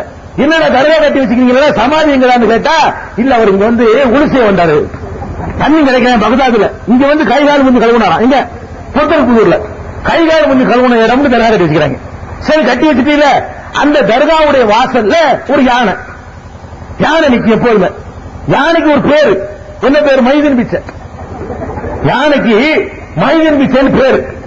ஒவ்வொருத்தரும் இங்கிருந்து நடந்து கடையநல்லூர்ல இருந்தோம், தென்காசியில இருந்தோம், புளியங்குடியில இருந்தோம் நடந்தே போவார்கள். எங்க ஆசி வாங்குறதுக்காக வேண்டி அங்க போன உடனே யானை ஆசி வழங்கும். அந்த யானை துணிக்கையில கொடுத்து வாழைப்பழத்தை வாங்கி பொம்பளை சாப்பிட்டாங்கன்னா அவங்களுக்கு புள்ள உண்டாயிரும் அப்படின்னு நம்பிக்கை. அதுக்காக நடந்தே போவாங்க. இதெல்லாம் இஸ்லாத்துக்கு எவ்வளவு எதிரானது பாருங்க. அந்த யானை ஒரு நாள் மண்டையை போட்டுருச்சு. இதான் பாயிண்ட், முக்கியமான பாயிண்ட் வர்ற. அந்த யானை செத்து போச்சு. என்ன பண்ணிட்டாங்க தெரியுமா? யானையை தூக்கிட்டு போய் ஜனாசாத்துல வச்சு அதை அடக்கம் பண்ணி அதுக்கு தர்கா கட்டிவிட்டாங்க. மனுஷனுக்கு தான் தர்கா கட்டின, ஒரு மிருகத்துக்கு வந்து அவுளியா வாங்கி முடிய பண்ணி, மிருகத்துக்கு சொர்க்கம் உண்டா? மிருகத்துக்கு ஏவல் விளக்கல் உண்டா? ஒரு மிருகம் வந்து எந்த வகையில மனுஷனுக்கு மேல வர முடியுமா? ஒரு மிருகம் செத்து போச்சு, அதை அடக்கி தர்கா கட்டி இருக்கிறார்கள். இன்னைக்கு நீங்க போனாலும் பார்க்கலாம். அன்றைக்கு வந்த தேவி பத்திரிகை, அந்த வாரம் அந்த அடக்கம் பண்ண வருஷத்துல தேவின்ற ஒரு பத்திரிகை வந்துச்சு. அதுல அழகா வர்ணனை பண்ணி இந்துக்கள்லாம் வந்தாங்களாம், முருகான்னு கூப்பிட்டாங்களா, அது முருகான்னு தெரியுது அவங்களுக்கு, அது ஓகே. கிறிஸ்தவர்கள்லாம் இயேசுவே அப்படின்னாங்களாம், முஸ்லீம்லாம் அல்லாஹ் வேண்டாங்களாம், அதான் அல்லாஹ் அப்படின்னு கூப்பிட அந்த ஜனாசா ஊர்வலம் நடந்தது. அடக்கம் பண்ணி அதை தர்கா வைக்கிறீங்க, இல்ல அவுளியாவா? ஏப்ப மகான்களை கேவலப்படுத்தி நான் கேட்கிறோம். இதெல்லாம் இஸ்லாத்துல கிடையாது. அடக்கத்திலமே கிடையாது, அடக்கத்திறந்த பிரார்த்தனை செய்வது கிடையாது, கையேந்திரம் கிடையாது, அல்லாஹ்வை யாரையும் கேட்கக்கூடாது என்ற ஒரு மார்க்கத்தில் வந்துட்டு ஏன் அக்கிரமம் பண்றீங்க? இன்னும் சொல்ல போனால் இஸ்லாமிய ஆட்சி இருக்குமையானால் தர்காக்கெல்லாம் இடிச்சு தரமட்டமாக்குற கடமை இருக்கு. உங்களுக்கு கடமை இல்ல, கவர்மெண்டுடைய கடமை. இஸ்லாமிய ஆட்சி இருக்குமையானால் நபிகள் நாயகம் ஸல்லல்லாஹு அலைஹி வஸல்லம் சொல்றாங்க, அலி ரலியல்லாஹு அன்ஹு கூப்பிடுறாங்க, மருமகனே எங்க எல்லாம் கபர் கட்டி இருக்கிறாங்களோ எல்லாத்தையும் இடிச்சிட்டு வா. இடிச்சு தள்ளிட்டாங்க, ஒரு கபர் இல்ல. சவுதி அரசாங்கத்திலையும் இப்ப கபர் கிடையாது, தெரிஞ்சுக்கிறங்க. ஒரு கபர் முளைச்சா தகர்த்துருவான். சமாதி கட்டவே கூடாது, யார் இறந்தாலும் சரி. இந்த சமாதி மூலமாகத்தான் பல கடவுள் நம்பிக்கை நம்ம சமுதாயத்தில் நுழையுது என்பதற்காக வேண்டி நபிகள் நாயகம் ஸல்லல்லாஹு அலைஹி வஸல்லம் இவ்வளவு கடுமை எச்சரித்தாங்க. அந்த வேலையை நீங்க செய்யாது என்று சொன்னா நாங்க அவுலியாக்களை திட்டமா, நீங்க திட்டுறீங்க. அப்ப அவுலியாக்கள் பேர்ல நீங்க கூத்தடிக்கிறீங்க, டான்ஸ் ஆடுறீங்க, அங்க போய் கும்பிடுறீங்க, அங்க போய் ஆணும் பெண்ணும் கலந்து இரண்டரை ஒட்டி உரசிக்கொண்டு செல்கிறீர்கள். இது மாதிரியான காரியங்களை தான் மகான்கள் சொல்லி இருப்பார்களா? இன்னும் சொல்ல போனா ஹஜ் கமிட்டி தெரியுமா? பம்பாய்க்கு போயிருக்கீங்களா? நீங்களா எல்லாருக்கும் போயிருப்பீங்க. பம்பாயில ஹஜ் கமிட்டின்னு ஒரு கமிட்டி இருக்கு. அந்த ஹஜ் கமிட்டிக்கு முன்னாடி ஒரு 7-8 கோடிகளை நட்டி வச்சு ஒருத்தன் உட்காந்துருப்பான். நான் போயிருக்கிறேன். நான் அந்த நேரத்தில் பம்பாயில ஒரு மீட்டிங்காக வேண்டி போயிருந்தோம். அப்ப நாங்க ஹஜ் கமிட்டில இருந்து பார்த்தா எல்லாமே தெரியும். ஹஜ் கமிட்டில 5 வேளை தொழுகை நடக்கும். அவன் வரவே மாட்டான். பெரிய பச்சை தலப்பா கட்டிருப்பான், தாடி வச்சிருப்பான், சுத்தி ஆகு உட்காந்துட்டு இருக்கும், தாயத்தை வாங்கிட்டு போவான். அது வந்து பல வேலை நடந்துட்டு இருக்கு, மந்திரம் நடந்துட்டு இருக்கு. துணைக்கு ஒரு தினம் வர்றதில்லை. அப்ப பார்த்துக்கிட்டே இருக்கிறோம். அங்கிருந்து இறங்கி வந்து அந்த மாதிரி போஸ்ட்மார்க் நின்று இன்று கொண்டே சிறுநீரை கழிச்சு அதை சுத்தப்படுத்தாம அப்படி உட்கார்றாரு. வேற அவுளியா இவன் செத்த உடனே அவங்க பெரிய தலை கட்டிட்டாங்க. நாங்க சிறுநீர் கழிச்சான்ல, நாங்க பார்த்துக்கிட்டு இருக்கிற நேர போயிட்டு தண்டைக்கு, நீ அவுளியாவா, நீ மகாடா, ஏன்டா ஓங்காலே உருவாகிய அடிக்க வேண்டாம் அப்படி நம்ம சத்தியத்தை சொல்லி பயப்படக்கூடாதுல, உடனே சொல்லிவிட்டு அடி வாங்கிட்டு வந்தோம். அந்த மண்டையை போட்ட என்னன்னு கேட்டா ஹஜ் கமிட்டிக்கு தமிழ் ஒரு பெரிய தர்கா உண்டாயிடுச்சு. யாருக்கு தர்கா? கமிட்டியானுக்கு. தொழில் கிடையாது, ஒண்ணும் கிடையாது, சுத்தம் கிடையாது. இவருக்கு தர்கா. இந்த அவுளியா இதுதானே கண்டிக்கிறோம். இன்னும் சொல்ல போனால் இந்த தஞ்சாவூர் மாவட்டங்கள், திருச்சி மாவட்டங்கள், அந்த மாவட்டங்கள் தான் போனீங்கன்னா சடப்பைக்குன்னு வருவாங்க. ஊர்ல உண்டா சடப்பைக்கிறே? இங்க கிடையாது, கணக்கிட இல்ல, அல்லாஹாபாதி தான். சடப்பைக்குன்னு வருவாங்க. சடப்பைக்குன்னு யாரு? நாங்க தான் அவுளியாவுடைய வாரிசு. நாகூர் ஆண்டவர் வாரிசு தான் இவர். நாகூர் ஆண்டவர் வாரிசு, மொய்தீன் ஆண்டவர் வாரிசுன்னு சொல்லிட்டு ஆடு மாடு கோழி கழுதை கூட இருந்தா தாங்க கேட்பாங்க. தெருவா இவங்க வரக்கூடிய நாள் கரெக்டா தெரியும். அவங்க ஆடை கொடுப்பாங்க, மாட்டை கொடுப்பாங்க, கோழியை கொடுப்பாங்க. இவங்க எல்லாத்துக்கும் போக சாப்பாட்டுக்கு ஒரு அழைப்பு கொடுப்பாங்க. 10 பேர் 11 பேர் வருவாங்க. வந்த சாப்பாடுக்கு வந்து ஒரு நாளைக்கு 3 நாள் சாப்பிட முடியும். 200 பேர் சாப்பாடு கூப்பிடுவாங்க. மகானுடைய வாரிசு வந்துட்டாங்கல்ல, 200 பேர் கூப்பிடுவாங்க. வந்து எல்லா வீட்லயும் வாங்கிடுவாங்க. சாப்பிட போறது 1000 ரூபாய் கட்டணும். வந்து சாப்பிடறதுக்காக வேண்டி அவங்களுக்கு 1000 ரூபாய் நம்ம பீஸ் கொடுக்கணும். நீங்க சாப்பிடுவாங்க, 1000 ரூபாய் கொடுங்க. 1000 ரூபாய் வாங்கிடுவாரு. வாங்கிட்டு என்ன செய்வாருன்னா எல்லா வீட்லயும் போய் அந்த சாப்பாடு சரண்ல வச்சு நகை வெட்டி 6 மாசம் இருக்கும். கஞ்சாவரை குடிப்பான். கையை கழுவ மாட்டாங்க. அவ்வளவு சுத்தமான கையை வச்சு பிசைகிறது. அதுல உள்ள சரக்கெல்லாம் இறங்கு பிசைக்கிட்டு வந்துருவார். இதை எடுத்துக்கொண்டு திரு பங்கு வைக்கிறது. நம்ம தாய்மார்கள் என்ன செய்வாங்க, தஞ்சாவூர் தாய்மார்கள் அதுக்கு போட்டு எனக்கு உனக்கு ஒரு ஆளுக்கு ஸ்பூன் தான் கிடைக்கும். இதுல என்ன இருக்கு, மெடிக்கல் டெஸ்டுக்கு அனுப்புனீங்கன்னு வைங்க, 50 ரூபாய் அது இருக்கும். அந்த சாப்பாட்டை டெஸ்டுக்கு அனுப்புனீங்கன்னு வைங்க, அதுல அவ்வளவு கிருமி நோயும் இருக்கும். இந்த மாதிரியான ஒரு அயோக்கியத்தன இவங்க மகான் அவுளியா. பள்ளிவாசல் உட்கார்ந்து இருப்பாங்க, பாங்க சொல்லுவாங்க, பள்ளிவாசல் உட்கார்ந்து கஞ்சி அடிப்பாங்க. அந்த ஊர்ல உள்ள பள்ளிவாசல்ல கேட்க மாட்டாங்க, அவுளியா விட்ட வாரிசு. அவுளியா விட்டு வாரிசுனா கஞ்சி அடிக்கலாம்ல, அப்படி நடப்பு. அந்த மாதிரி தொழுவ வர மாட்டாங்க. தொழுக நடக்க அந்த ஓரத்தில் வெளிப்படையில படுத்து கிடப்பாங்க அவுளியா விட்டு வாரிசு. இந்த மாதிரியான அயோக்கிய தனங்கள் செய்கிறவர்கள் தான் அவுளியாவை அவமதிக்கிறாங்களே தவிர நாங்க அவமதிக்கல. அப்ப மகான்களை அவமதிக்கிறார்கள் என்பது பொய். அடுத்து என்ன, மார்க்க அறிஞர்களை அவமதிக்கிறார்கள். அடுத்த குற்றச்சாட்டு, உலமாக்களை மதிக்க மாட்டேங்கிறாங்க. ஏன் மதிக்க மாட்டேங்கிறோம்? நல்ல உலமாவை மதிக்குவோம். உலமாவை இருந்து பாரு மதிக்கிறோம். ஏன் மதிக்கல? உலமாங்கிற பேர்ல நீங்க என்ன பண்ணி இருக்கீங்க மார்க்கத்தில்? அல்லாஹ் சொல்லாம, நபிகள் நாயகம் சொல்லாத காரியத்தை உங்க வருமானத்துக்காக வேண்டி புதுசு புதுசா உண்டாக்குனீங்கல்ல, அதைத்தான் கண்டிக்கிறோம். அதைத்தான் எதிர்க்கிறோம். உங்களை எதிர்க்கல. நீங்க உண்டாக்குன செயல்கள் இஸ்லாத்தில் இல்லாது. இஸ்லாத்துல புரோகிதம் கிடையாது. இஸ்லாத்துல கடவுளுக்கு மனுஷனுக்கு புரோக்கர் கிடையாது. நீங்க என்ன பண்றீங்க? ஒரு கல்யாணம் எடுத்துக்கிறீங்க, கல்யாண பேச்சு நடத்துறதுல ஆரம்பிச்சு எத்தனை பாத்தியா வராங்க பாத்தீங்களா? எல்லாமே காசு. கல்யாண பேச்சுல பந்தக்கால் வருவாங்க. பந்தக்கால ஊண்டுவதற்கு அவரை கூப்பிடுவாங்க, அது பாத்தியா பாரு, அதுக்கு ஒரு 10 ரூபா. பந்தக்கால ஊண்டி சட்டியை வைப்பாங்க, அடுப்புல சட்டியை வச்ச உடனே அதுக்கு ஒரு பாத்தியா பாரு, அதுக்கு ஒரு 10 ரூபா. சட்டி வைக்கிறது பாத்தியா. அதுக்கப்புறம் என்ன, மாப்பிள்ளைக்கு தலையில தொப்பியை மாத்துவாங்க, தொப்பியை தூக்கி வச்சு அது பாத்தியா, அதுக்கு ஒரு காசு. வாசல விட்டு கல்யாண மாப்பிள்ளை இறங்குவாரு, அது பாத்தியா. அங்க இந்த பள்ளிவாசலுக்கு அது பாத்தியா. என்ன வாத்தியங்க, எந்த மார்க்கத்தில் இருக்கு? ஏப்பா நபிகள் நாயகம் ஸல்லல்லாஹு பண்ணாங்களா? நீங்க எல்லாம் கூட எதுக்கெடுத்தாலும் பாத்தியா ஓதுறிய? இது காசுக்கு ஓதுறியா, நீ அல்லாஹ்வுக்கு ஓதுறியா? ஒரு அஜர்த்த கூட்டிட்டு போய் பாத்தியா ஓத சொல்லிட்டு அஜர்த்து போங்க அல்லாஹ் கூலிக்கிறான்னு சொல்லுங்க பாப்போம். நீ அல்லாஹ்வுக்கு தான் ஓதுறேன்னு சொன்னா அஜர்த்து வாங்க பாத்தியா ஓதுங்க, நல்ல காரியம் செஞ்சீங்க, அல்லாஹ் உங்களுக்கு பெரிய கூலிக்கிறான் போங்க. அதே காசுங்கடா கேட்டீங்களா இல்லையா? அப்படி காசுக்காக வேண்டி மார்க்கத்தில் ஏன் இதை உண்டாக்குற? ஒரு கல்யாணத்தில் ஒரு அஜர்த்துக்கு என்ன வேலை? இஸ்லாமிய முறையில திருமணத்தில் மார்க்க அறிஞருக்கு என்ன வேலை? ஒரு வேலையும் கிடையாது. இஸ்லாமிய திருமணம் என்று சொன்னால் பெண் வீட்டுக்காரர்களும் மாப்பிள்ளை வீட்டுக்காரர்களும் இருக்கணும். அந்த அக்ரிமெண்ட்டுக்கு சாட்சி குறைஞ்சபட்சம் 2 இருக்கணும். மகன் கொடுக்கணும், மணப்பெண்ணு மனப்பூர்வமா சம்மதிக்கணும், மணமகனு சம்மதிக்கணும், கட்டாயம் இருக்கக்கூடாது. அப்ப கேட்கணும். எப்படி கேட்கணும்? என்னுடைய மகளை நான் உங்களுக்கு கல்யாணம் பண்ணி தர்றேன், அவருடைய சம்மதம் பெற்று விட்டேன், நீங்க மகளை இவ்வளவு தர்றீங்களா அப்படின்னு சொல்லி கேட்கணும். தர்றேன், நான் கல்யாணம் பண்றேன்னு சொல்லுவாரு. ஒத்துக்கிட்டேன் பாரு, உடனே கல்யாணம் முடிஞ்சு வச்சு. இது இஸ்லாமிய கல்யாணம். இஸ்லாமிய கல்யாணம் என்னன்னு கேட்டா, என் மகளை உங்களுக்கு கல்யாணம் பண்ணி தர்றேன், அவர்கிட்ட சம்மதம் வாங்கிட்டேன், நீங்க இவ்வளவு ரூபாய் மகள் கொடுக்குறீங்க, ஒத்துக்கிறீங்களான்னு கேட்கணும். அவர் எஸ் பாரு, உடனே அவர் கணவன் ஆயிடுறாரு, உங்க மனைவி ஆயிடுறாங்க. இதான இஸ்லாமிய திருமணம். நீங்க முஸ்லீம் பர்சனல் லா புக் எடுத்து பாருங்களேன், இந்தியாவில் போட்டிருக்காங்க, அதை எடுத்து பாருங்களேன். இஸ்லாமிய திருமணம் அவ்வளவுதான். ஒரு ஈடாப்பு, ஒரு கபூல், ஒரு மகர், 2 சாட்சி, இப்படிதான் எழுதி வச்சிருக்கான். இதுதான் மார்க்கத்திலே இருக்கு, இப்படிதான் ஹதீஸ்லயும் இருக்கிறது. இந்த கல்யாணத்துக்காக வேண்டி நீங்க என்ன பண்றீங்க? இவ்வளவு சிம்பிளா நடத்த வேண்டிய கல்யாணத்துக்கு பிரம்மாண்டமா ஆக்கி இந்த மக்களை ஒண்ணுமில்லாம ஆக்குனது உங்களுக்கு பங்கு இல்லை அஜித்துமார்களுக்கு? நபிகள் நாயகம் ஸல்லல்லாஹு அலைஹி வஸல்லம் காலத்துல அப்துல் ரஹ்மான் இப்னு அவுஃப் என்ற சஹாபி பணக்காரர், அவர் நபிகள் நாயகத்தை பார்க்க வர்றாரு. அந்த வாசம மனோமா வர்றாரு. நபிகள் நாயகம் கேட்கிறாங்க, என்ன அப்துல் ரஹ்மான், என்ன ஒரே வாசத்தோட வந்திருக்கிறீங்க, என்ன செய்யுதுன்னு கேட்கிறாங்க. வாசத்தோட வந்திருக்கிறீங்க, என்ன செய்யுதுன்னு கேட்கிறாங்க. அப்ப என்ன சொல்றாருன்னு கேட்டா அந்த அப்துல் ரஹ்மான் சொல்றாரு, எனக்கு நேற்று கல்யாணம் ஆயிடுச்சு. கவனிக்க வேண்டிய சம்பவம், நபிகள் நாயகம் ஸல்லல்லாஹு அலைஹி வஸல்லம் காலத்துல ஒரு செல்வந்தர் நபித்தோழர் நபிகள் நாயகத்தை பார்க்க வர்றாரு. என்னப்பா நறுமணம் பூசி இருக்கிறேன்னு கேட்கிறாங்க. எனக்கு மேரேஜ் ஆயிடுச்சுன்னு அவர் சொல்றாரு, நேற்று ஆயிடுச்சுங்கிறார். அப்படின்னா என்ன அர்த்தம்? அவருடைய மேரேஜ் கல்யாணத்திற்கு நபிகள் நாயகத்தை கூப்பிடவில்லை, நபிகள் நாயகத்துக்கு தெரிவிக்கவில்லை, யாருக்கும் சொல்லாமல். மைக் வரலாமா? இந்த நிகழ்ச்சியை பற்றிய உங்கள் விமர்சனங்களையும் உங்கள் விளம்பரங்களையும் நீங்கள் அனுப்ப வேண்டிய முகவரி மீடியா வேர்ல்ட் 81 அங்கப்பந்தரு சென்னை 1.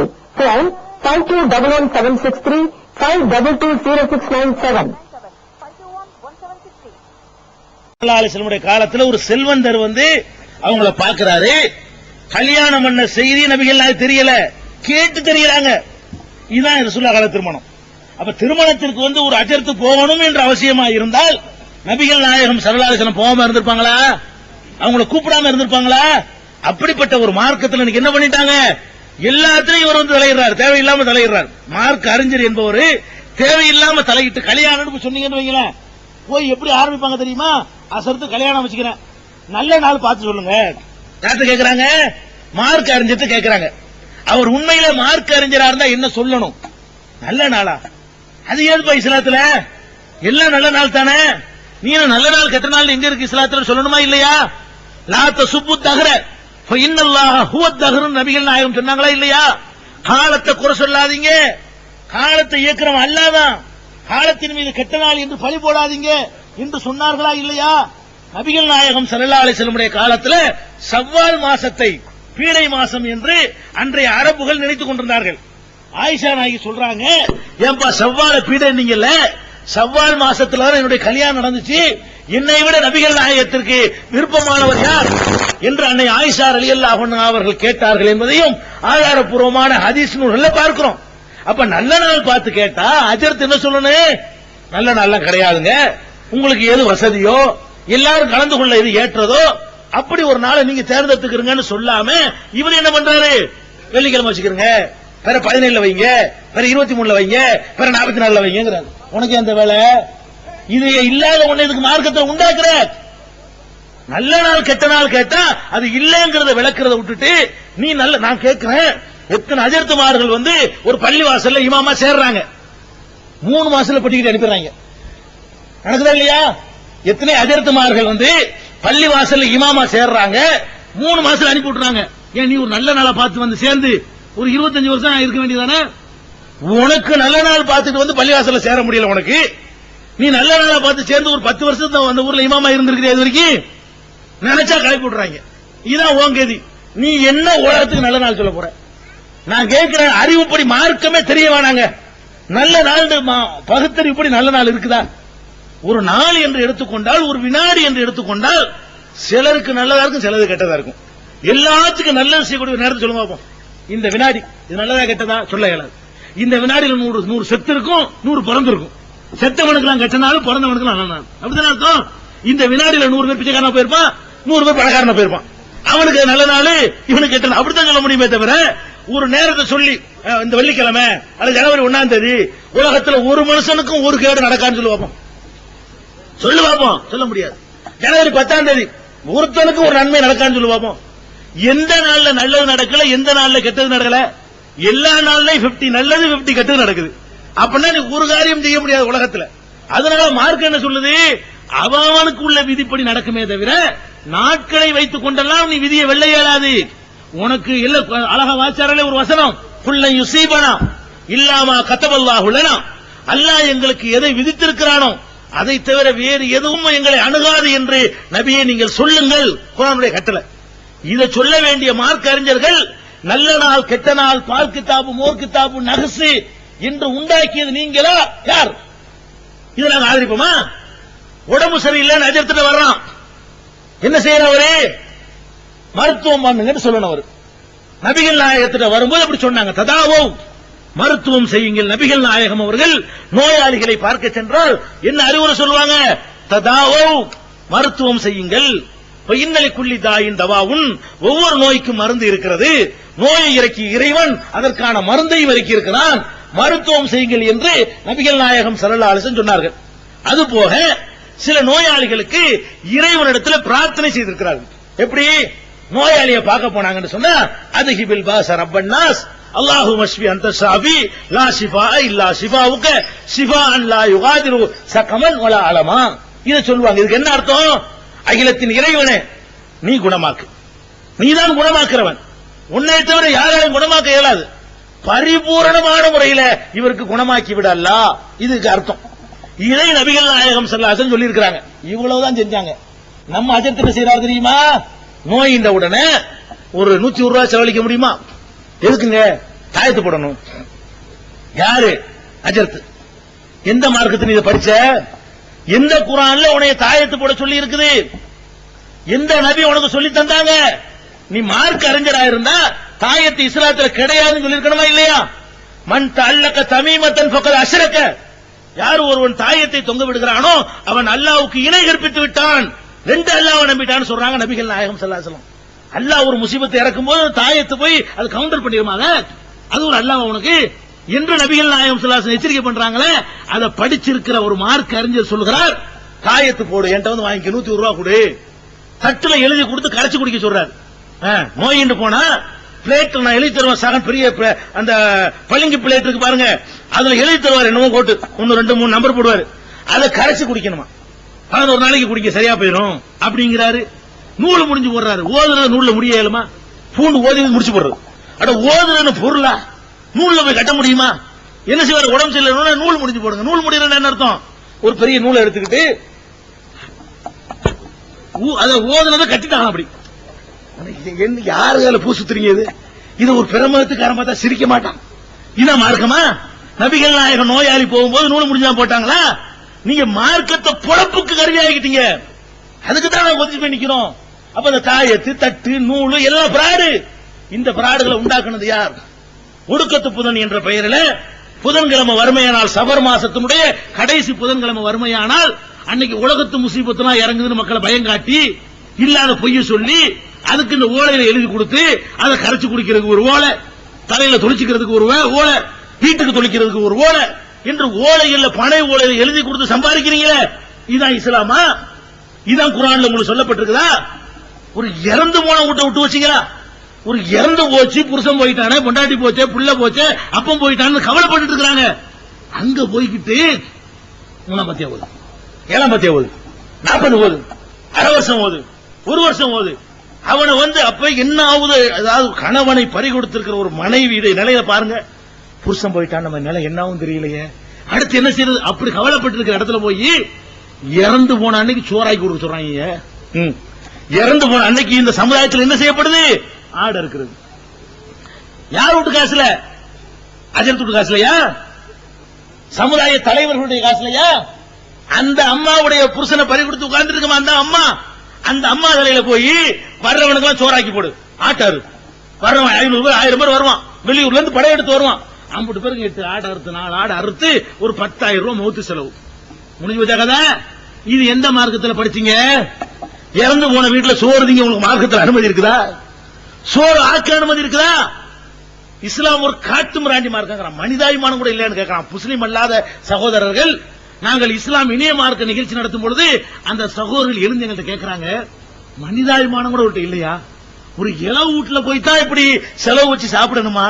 எப்படி உங்களுக்கு மனசு கேட்குதுன்னு அந்த சகோதரர்களுக்கு விளங்குற உண்மை, நீ உலகத்துக்கெல்லாம் உண்மையை சொல்ற உனக்கு விளங்கலன்னா என்ன அர்த்தம்?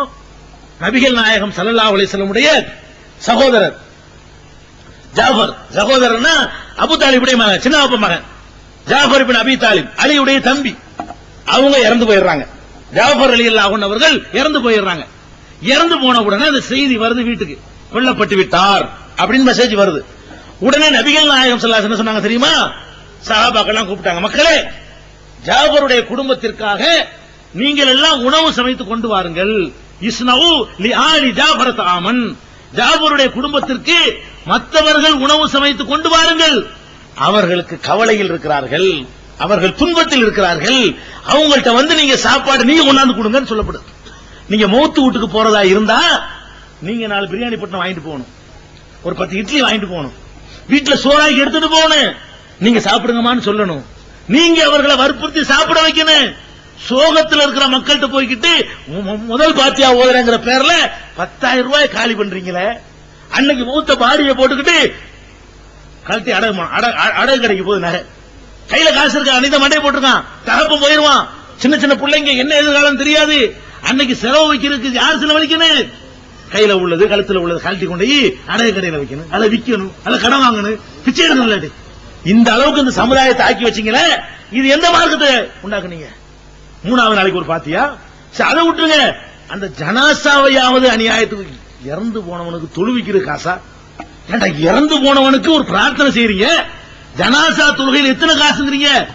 அந்த கபன் அணிவிக்கிற ஒரு காசு, குளிப்பாட்டுற ஒரு காசு, வாசல்ல வந்தால் பாத்தியா அதுக்கு ஒரு காசு, தூக்கிட்டு வந்ததுக்கு ஒரு காசு, பள்ளி வாசல் வச்சு ஜனாசா தொழுவிச்சா அதுக்கு ஒரு காசு, தொழுவி முடிச்சவன ஒரு பாத்தியா, கபூர்ல கொண்டு வச்சு ஒரு பாத்தியா, குழியை தோண்டி ஒரு பாத்தியா, குழிக்குள்ள வச்சு ஒரு பாத்தியா, மண்ணை போட்டு மூடிட்டு ஒரு பாத்தியா, கபூர்ஸ்தான் வாசல்ல நின்றுகிட்டு ஒரு பாத்தியா, வீட்டுக்கு வந்து ஒரு பாத்தியா. இன்னும் மார்க்கத்தை விளையாட்டாக்கிட்டீங்களா? ஜனாசா தொழுகை நடத்துறதுக்கு மார்க்கத்தில் அனுமதி இருக்கிறது. அதுக்கு மேல 72 பாத்தியா எங்க இருக்குது? கபூர்ல அடக்கம் செஞ்ச பிறகு அவங்களுக்கு நம்ம துவா செய்யலாம். என்ன துவா செய்யலாம்? அல்லாஹ் உங்களை பாவத்தை மன்னிச்சிரு, ரசூல் அப்படி கேட்க சொன்னாங்க. அடக்கம் செஞ்சு முடிச்ச பிறகு தனித்தனிப்பட்ட முறையில கூட்டாக இல்ல, நீங்க எல்லாம் துவா செய்யுங்க. சலுலஹு தஸ்பீத், அவருக்காக மன உறுதியை நீங்க கேளுங்க, அவர் விசாரிக்கப்படுகிறார் என்று நபி ஸல்லல்லாஹு அலைஹி வஸல்லம் சொன்னாங்க. அது நமக்கு அனுமதி இருக்கு. 3 எல்லாம் எங்க இருக்குது? நபிகள் நாயகம் ஸல்லல்லாஹு அலைஹி வஸல்லம் வாழும்போது மனைவி கதீஜா மௌத்தா போனாங்க. 3ஆம் பாத்தியா ஓதுனாங்களா? 7 ஓதுனாங்களா? 40 ஓதுனாங்களா? நபிகள் நாயகம் உஸ்ரோட இருக்கும்போது அவங்களுடைய 2வது மகள் ருக்கையா மௌத்தா போனாங்க. ருக்கையாவுக்காக நபி ஸல்லல்லாஹு அலைஹி வஸல்லம் ஓதுனாங்களா? 3ஆம் பாத்தியா 7ஆம் பாத்தியா ஓதுனாங்களா? நபிகள் நாயகம் ஸல்லல்லாஹு அலைஹி வஸல்லம் உயிரோட இருக்கும்போது மகன் இப்ராஹிம் மௌத்தா போனாரு, அவருக்கு ஓதுனாங்களா? சின்ன பாப்பா ஹம்சா மௌத்தா போனாங்க, அதுக்கு ஓதுனாங்களா? ஏன் ரசூலுல்லாஹ் சொல்லாத ஒண்ணு நீங்க ஏன் செய்றீங்க? நபிகள் நாயகம் காட்டாத வழி எதுக்கு செய்றீங்க?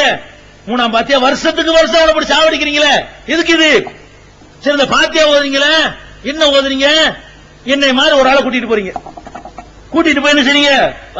சில ஊர்கள்ல இந்த பாத்தியா பாத்தீங்கன்னா அவர் என்னவெல்லாம் விரும்பினார் அதெல்லாம் வச்சிருப்பாங்க. எப்படி?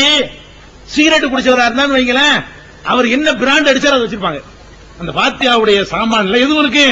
அவர் சிசர் பிடிச்சா சிசர் அங்க இருக்கும், அவர் சுருட்டு பிடிச்சாருன்னா அவர் பிடிச்ச அந்த பிராண்ட் சுருட்டு அங்க இருக்கும், முன்னாடி சுருட்டு கட்டு இருக்கும். என்ன ஆவி வந்து பிடிச்சிட்டு போயிருமா, அவரை திருப்திப்படுத்தணுமா, அதுக்காக அந்த பீடி அந்த சிகரெட் அந்த சுருட்டு பிராந்தி மட்டும் வச்சு நான் பார்க்கல, மற்றபடி உள்ள அவர் விரும்பின எல்லாத்தையும் கொண்டாந்து வச்சு அல் பாத்திஹா நான் என்ன சொல்லி ஓதுவேன்? அவங்க அப்பா சொர்க்கத்துக்கு போனா ஓதுவனா? உங்க அப்பா சொர்க்கத்துக்கு போனா என்ன, நரகத்துக்கு போனா எனக்கு என்ன? உங்களுக்கு அக்கறை இருக்கு, எனக்கு எவ்வளவு தருவீங்க நான் நினைக்குவேன். வீடு பெருசா தான் இருக்குது, நிறைய வச்சிருக்காங்க, ஒரு 50 ரூபா தருவாங்க, அதுக்கு தகுந்த மாதிரி ஒரு பாத்தியா. குடிசை வீடா இருக்கு, 5 ரூபா தருவாங்க, என்னத்தை போட்டு ஓதுறது? இதானே இதுல உங்களுக்கு உங்க தகப்பனாருக்கு பெரிய கிரேட் ஏறிடுமா? ஏன் இந்த மாதிரி ஏமாத்துறீங்க மக்களை? ஒவ்வொரு மனிதனும் அவனவன் தன்னுடைய பெற்றோருக்கு பிரார்த்தனை செய்யட்டும், அது சொல்லிக் கொடுங்க. நான் ஒண்ணு செய்வான்னு சொல்லல, உன்னை வளர்த்து ஆளாக்கின தகப்பனுக்காக வேண்டி 5 வேளை தொழுதுட்டு யாரெல்லாம் பிரார்த்தனை பண்ணு. அது எங்களை மாதிரி ஆட்களை புரோகிதர் கூப்பிடுற, புரோக்கர் கூப்பிடுற, உங்க தகப்பனார் நல்லா இருக்கணும் எங்களுக்கு என்ன இருக்குது? உங்க பொண்டாட்டி சொர்க்கத்துக்கு போன எனக்கு என்ன இருக்குது? உங்க புருஷன் சொர்க்கத்துக்கு போன எனக்கு என்ன இருக்குங்க? நான் கொடுக்கிற காசுக்கு கத்திட்டு போவேனா? நாங்கெல்லாம் குர்ஆன் நாங்களாம் செய்யாத ஆட்களா? அல்லாஹ்வுடைய பயம் இல்லாத காலத்துல அம்புட்டு நான் செஞ்சால்தான் செஞ்சனா ஒண்ணு சொல்றேன். நாங்க ஓதாத பாத்தியாவா, நாங்க ஓதாத மௌலுதா, நாங்க ஏமாத்தத எல்லாம் நாங்க பண்ணினாலுக்கு தான் குர்ஆன் ஓத போவோம். எப்படி 30 ஜூஸ் ஓதணும், 30 மாணவர்களை கூட்டிட்டு போவாங்க மார்சாவுல இருந்து. ஒவ்வொரு ஜூஸா பெயிண்டிங் பண்ணி வச்சிருப்பாங்க. அதை அட்டையை வச்சுக்கிடுவோம், ஓதோட மாட்டோம், பக்கத்துல பேசிட்டே இருப்போம். குர்ஆனை வச்சுக்கிட்டு என்ன செய்யறது இல்ல, 5 ரூபா தரணும் தெரியல, 10 ரூபா தருவானா தெரியலையே, சாப்பாடு என்ன போட்டிருக்காங்க, வாசம் நல்லா இல்லையே, இது குர்ஆன் ஓதுற மாதிரி பாவலா பண்ணுவோம். ஒரு 25 நிமிஷம் ஆனவன ஓதியாச்சு. இதான் குர்ஆன். இதுல என்ன நன்மை உனக்கு கிடைக்கும்? உன்னுடைய தாய் தந்தை மனைவி மக்களுக்காக வேண்டி நீ பிரார்த்தனை பண்ணு, டெய்லி பண்ணு, 5 வேளை தொழுதுட்டு பண்ணு, அதுக்கு மேலே பண்ணு. அது இல்ல 3க்கு மட்டும் பண்றது, 4க்கு மட்டும் பண்றது, 40க்கு மட்டும் பண்றது, டெய்லி பண்ணு. அப்ப இந்த மாதிரியான பாத்தியாக்களை உண்டாக்குனீங்களே, அவங்களைத்தான் நாங்கள் கண்டிக்கிறோம். ஏன் உங்க மேல உள்ள கோபம் இல்ல, தூய்மையான மார்க்கம் கெட்டு போகுது, மக்கள் நரகத்துக்கு போறாங்களே, தப்பான வழியை காட்டுறாங்களே, பணக்காரனை போகணுமா பூரியாம் பாத்தியா போகுது. இது சொன்னது நீங்க தானே உண்டாக்குனீங்க. பணக்காரனை போறதுக்கு என்ன பண்ணணுமா, பூரியாம் பாத்தியா ஓதணுமா. என்ன பூரியாம் பாத்தியா? ஜாபர் சாதிக்கு பேர்ல பூரி சுட்டு பாயாசம் காய்ச்சி வானம் பார்க்க கூடலாம், அதை வானம் பாத்திர கூடலாம், அதுக்கு மேக்கெட்லாம் கட்டி அது உள்ளுக்குள்ள சாப்பிட்டு வெளியெல்லாம் கொடுத்து விட கூடாதான். அந்த மாதிரி ஒரு பாத்தியா ஓதுனா பணக்காரனை போயிடலாம். பூரியாம் பாத்தியா ஓதி எத்தனை டாடா பேர்ல பூரியாம் பாத்தியா ஓதி தான் பணக்காரனை போனாரா? பில்கட்ஸ் எல்லாம் பூரியாம் பாத்தியா ஓதி பணக்காரனை போயிருக்காரு. அதே சவுதி அரேபியாவில் எல்லாரும் பணக்காரனா இருக்கானே, அவன் பூரியாம் பாத்தியா ஓதுறானா? பூரியாம் பாத்தியா உரட்டி தெளிவான். என்ன பூரியாம் பாத்தியா? நீ என்ன பூரியாம் பாத்தியா ஓதுனவர் வேண்டாம் பணக்காரர் இருப்பாரு. ஒரு 100 வீட்டுல ஓத போனாரு சொன்னா அவருக்கு ஏதோ வாய்தா கிடைச்சிருக்கும். பூரியாம் பாத்தியா ஓதி பணக்காரனா போறது என்னது? உழைச்சி பணக்காரனா போ, சம்பாரிச்சு பணக்காரனா போ. அப்ப பூரியாம் பாத்தியாங்கிறது இப்படி வகை வகையா மக்களை ஏமாத்துறீங்க பாருங்க. பேர் விடுறது, பேர் வைக்கிறது. ஒரு குழந்தை பிறந்துச்சு, பேர் வைக்கணும், அதுக்கு பாத்தியா இவரு பேர் வைக்கணுமா? இவரா தகப்பன் பேரை சொல்லி கூப்பிட்டா ஒட்டாது பாருங்க. இவர் என்னமோ ஃபெவிகால் கொண்டு ஒட்டி வைக்க போறாரு பேரை. இவருக்கும் பேர் வைக்கிறதுக்கு என்ன சம்பந்தம்? திருமறை குர்ஆன் அல்லாஹ் சொல்லி காட்டுறான், மரியம் அலைஹிஸ்ஸலாம் அவர்களுக்கு அவர்களுடைய தாயார் பேர் வைத்தார்கள் அல்லாஹ் சொல்றான். இன்னி சமைத்துஹா மரியம். மரியம்டே ஒரு குர்ஆன்ல ஒரு அத்தியாயம் இருக்குது, 19 அத்தியாயம், படிச்சு பாருங்க. இன்னி சமைத்துஹா மரியம், என் மகளுக்கு நான் மரியம் என்று பெயரிட்டு விட்டேன். இன்னி ஒய்துஹா பிக்க துர்ரியத்தஹா மின ஷைத்தானிர் ரஜீம், ஷைத்தானை விட்டு நான் பாதுகாப்பு தேடுறான்ல. இதுதான் பேர் வைக்கிற முறை. புள்ள பிறந்துச்சா தகப்பன் பேர் வைக்கலாம், தாய் பேர் வைக்கலாம். என்ன பேர் வைக்கலாம்? யா அல்லாஹ் என்னுடைய மகனுக்கு இப்ராஹிம் பேர் வைத்து விட்டேன், இப்ராஹிம் நபி மாதிரி நல்லவராக்கி வை, சைத்தாண்டன் பாதுகாத்து. இதுதான் பேர் வைக்கிறதுங்கிறது. தகப்பன் பேர் வைக்கலாம், தாய் பேர் வைக்கலாம். என்னுடைய மகளுக்கு பாத்திமான் பேர் வைத்து விட்டேன், பாத்திமா நாயகி மாதிரி நல்லவங்களை ஆக்கி வை. இதுதான் பேர் வைக்கிறது என்பது. என்னை கூப்பிட்டு உங்க புள்ள பெரிய நல்லவனாவும் எனக்கு என்ன இருக்குங்க, என்னை கூப்பிட்டு பேர் வைக்க சொன்னா உங்க புள்ள இப்ராஹிம் நபி மாதிரி வந்தா எனக்கு என்ன, அது இப்லீஸ் மாதிரி வந்தா எனக்கு என்னங்கிற, எனக்கு என்ன அதுல எனக்கு என்ன கொடுப்பீங்களோ அதுலதான் எனக்கு நாட்டம் இருக்குமா? உங்க புள்ள மேல எனக்கு அக்கறை இருக்குமா?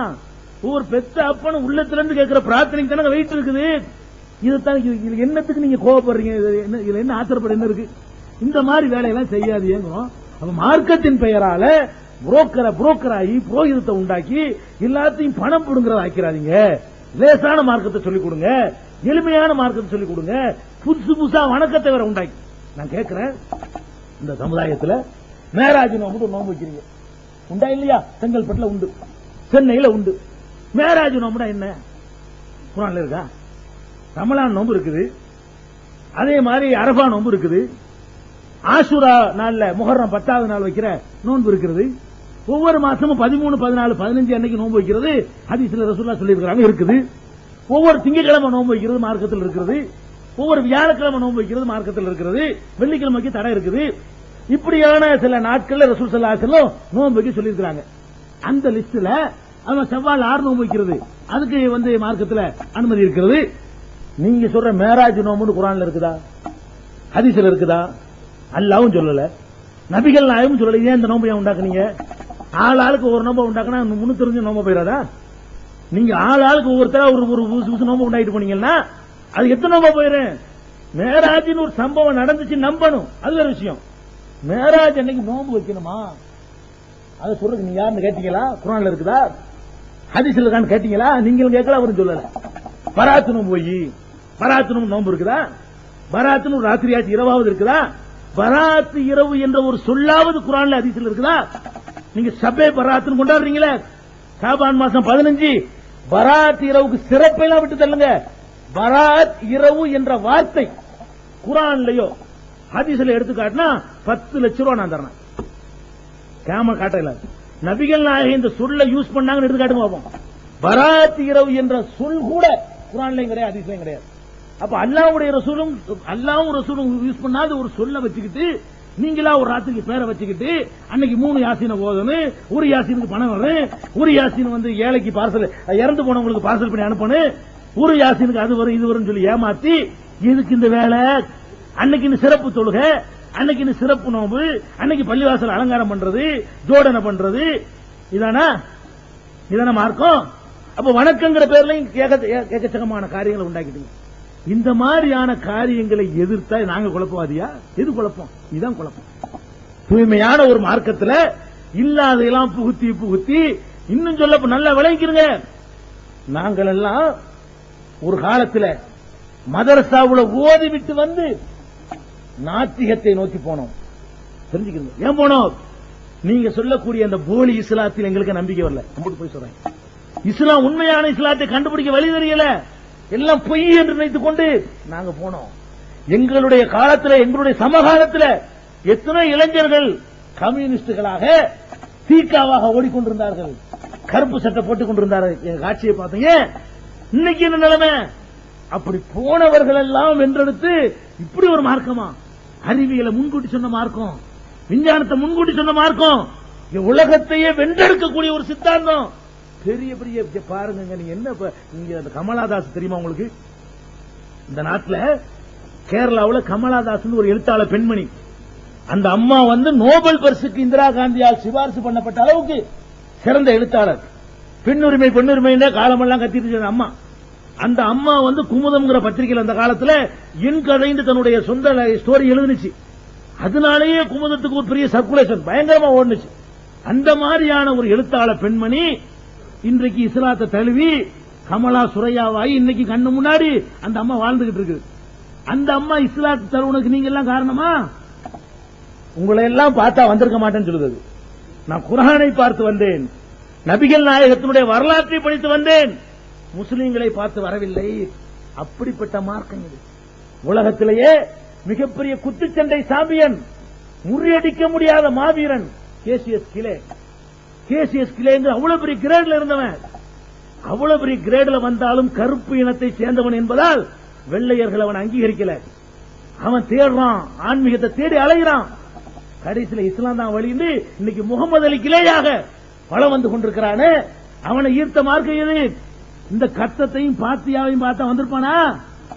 அவன் குர்ஆனை படித்து வந்தான். ஜான் ஸ்டீவன்சன் பாப்பிசை பாடகன். பாப்பிசை பாடகன் யாரு? இப்ப மைக்கேல் ஜாக்சன் இருக்கான, இவனை தூக்கி சாப்பிடுற அளவுக்கு சாப்பிட இருந்தவன், தனி விமானம் வைத்திருந்தவன், கோடி கோடியாக சொத்துக்களை குவித்தவன். அவனுடைய கண்ணசைவுக்கு கன்னியர்கள் காத்துக் கொண்டிருந்தாங்க. பெண்கள் முன்னாடி போய் மார்பகத்தில் அவ வந்து ஆட்டோகிராஃப் வாங்குவான், மார்பகத்தில் கையெழுத்து வாங்குவான். அவங்க கையெழுத்து போட்டு அப்படி ஒரு உலக மக்களை எல்லாம் தன்னுடைய இன்னைக்கு உள்ள ஆட்களுக்கு மைக்கேல் ஜாக்சன், எங்களுடைய இளமை பருவத்திலே எல்லாம் அந்த ஸ்டீவன்சன். அப்படி உலகத்தை கட்டி ஆண்டவனுக்கு காசு இருக்குது, பணம் இருக்குது, பொம்பளை சுகம் இருக்குது, வசதி இருக்குது, வாய்ப்பு இருக்குது, மனநிறைவு இல்ல, அமைதியை தேடி அலைகிறான். இஸ்லாம் தான் ஒரே வழின்னு சொல்லி குர்ஆனை வாசித்து விட்டு இஸ்லாத்திற்கு வந்து இன்னைக்கு யூசுப் இஸ்லாம் என்ற பெயர்ல உலகம் பூரா போயிட்டு இருக்கான். பெங்களூர் கூட வந்தான், பெங்களூரு கூட சமீபத்தில் வந்துவிட்டு சென்றான். உலகம் முழுவதும் இஸ்லாமிய மார்க்கத்தை மேலோங்க செய்ய வந்து கொண்டிருக்கிறான. அதுக்கு காரணம் என்ன? நீங்கள் இந்த மார்க்கமா? நாங்கள் சொல்லக்கூடிய இந்த குர்ஆன் சுன்னாவை சொல்லி பாருங்கள். இங்கேயும் ஜான் ஸ்டீவன்சன்கள் வருவார்கள். ஏன் பிலால் பிலிப்ஸ் வந்தார? மிகப்பெரிய கனடா நாட்டின் மிகப்பெரிய பாதிரியார். கனடாவில் அமெரிக்காவை சேர்ந்த கனடா இருக்கு பாருங்க, அமெரிக்கா கண்டத்தை சேர்ந்தது. அந்த நாட்டில் மிகப்பெரிய பாதிரியார் பிலால் பிலிப்ஸ். அவர் இன்றைக்கு இஸ்லாத்தை தழுவி அபு ஆமினாவாக சென்னைக்கு கூட போன மாசம் வந்தார். கனடாவில் இருந்து பிலால் பிலிப்ஸாக பாதராக இருந்து அவர் குர்ஆனை ஆய்வு பண்ணி இன்னைக்கு சென்னை வரைக்கும் வந்து நாம கூட நிகழ்ச்சி நடத்திருக்கிறோம். அவரை வைத்து அபு ஆமினாவாக இன்னைக்கு உலகம் முழுவதும் பிரச்சாரம் பண்றாரு. அவர் வந்ததுக்கு காரணம் என்ன? இதா கட்டமா, பாத்தியாவா, மௌலுதா, மீலாது விழாவா? இதெல்லாம் கவர இதோட ஜாஸ்தி அங்க இருக்குது. உங்களெல்லாம் தூக்கி சாப்பிடுற அளவுக்கு சடங்குகள் வேற இடங்கள்ல இருக்குது. அது கவரவில்லை, அவரை ஈர்த்தது குர்ஆன். ஏன் அவ்வளவு வேணாம், இங்க நம்ம இதே சென்னையில மிகப்பெரிய புத்த மதத்தினுடைய பாதிரிகள்ல, புத்த துறவிகள்ல ஒரு ஆள் ஆனந்தா சுவாமிகள், உள்ள தெரியும், மிகப்பெரிய அந்தஸ்துல உள்ளவர், இந்தியாவில் ஒரு தலை சிறந்த ஒரு முக்கியமான புத்த தலைவர். இங்க வந்தார், புத்த மதத்தை பிரச்சாரம் செய்வதற்காக இங்க வந்தார், சென்னை வந்தார் ஆனந்தா சுவாமிகள். அவரோட எங்களுக்கு தொடர்பு ஏற்பட்டது. அவருக்கு இஸ்லாத்தை எடுத்து சொன்னோம். இன்னைக்கு முஹிபுல்லாவாக இஸ்லாத்தை சொல்லிக் கொண்டு திரிகிறார். இன்னைக்கு இதே சென்னையில் இருக்கிறார், இப்ப வாழ்ந்து கொண்டிருக்கிறார் ஆனந்தா சுவாமிகள். இன்னைக்கு முஹிபுல்லாவா இருக்கிறாரு. எப்படிப்பட்ட மார்க்கத்தை உலகத்தில் யார் யாரையெல்லாம் ஈர்த்து வென்றெடுத்துக் கொண்டிருக்கிறது. ஆப்கான்ல ஒரு பெண்மணி இந்த ரிப்போர்ட் எடுப்பதற்காக செல்கிறார். ஒரு பெண் ரிப்போர்ட் எடுக்க சென்ற அந்த பெண்மணி அங்க உள்ள தாலிபான்களால் பிடிக்கப்பட்டு, அவர்களுடைய நடவடிக்கைகள் சில தவறா இருக்கலாம், இஸ்லாத்தை அறிந்து கொள்ற வாய்ப்பு அந்த அம்மாவுக்கு கிடைக்குது. குர்ஆனை படிக்கிறார், இந்த தனிமையில இருந்து விடுதலை செய்து வருகிறார்.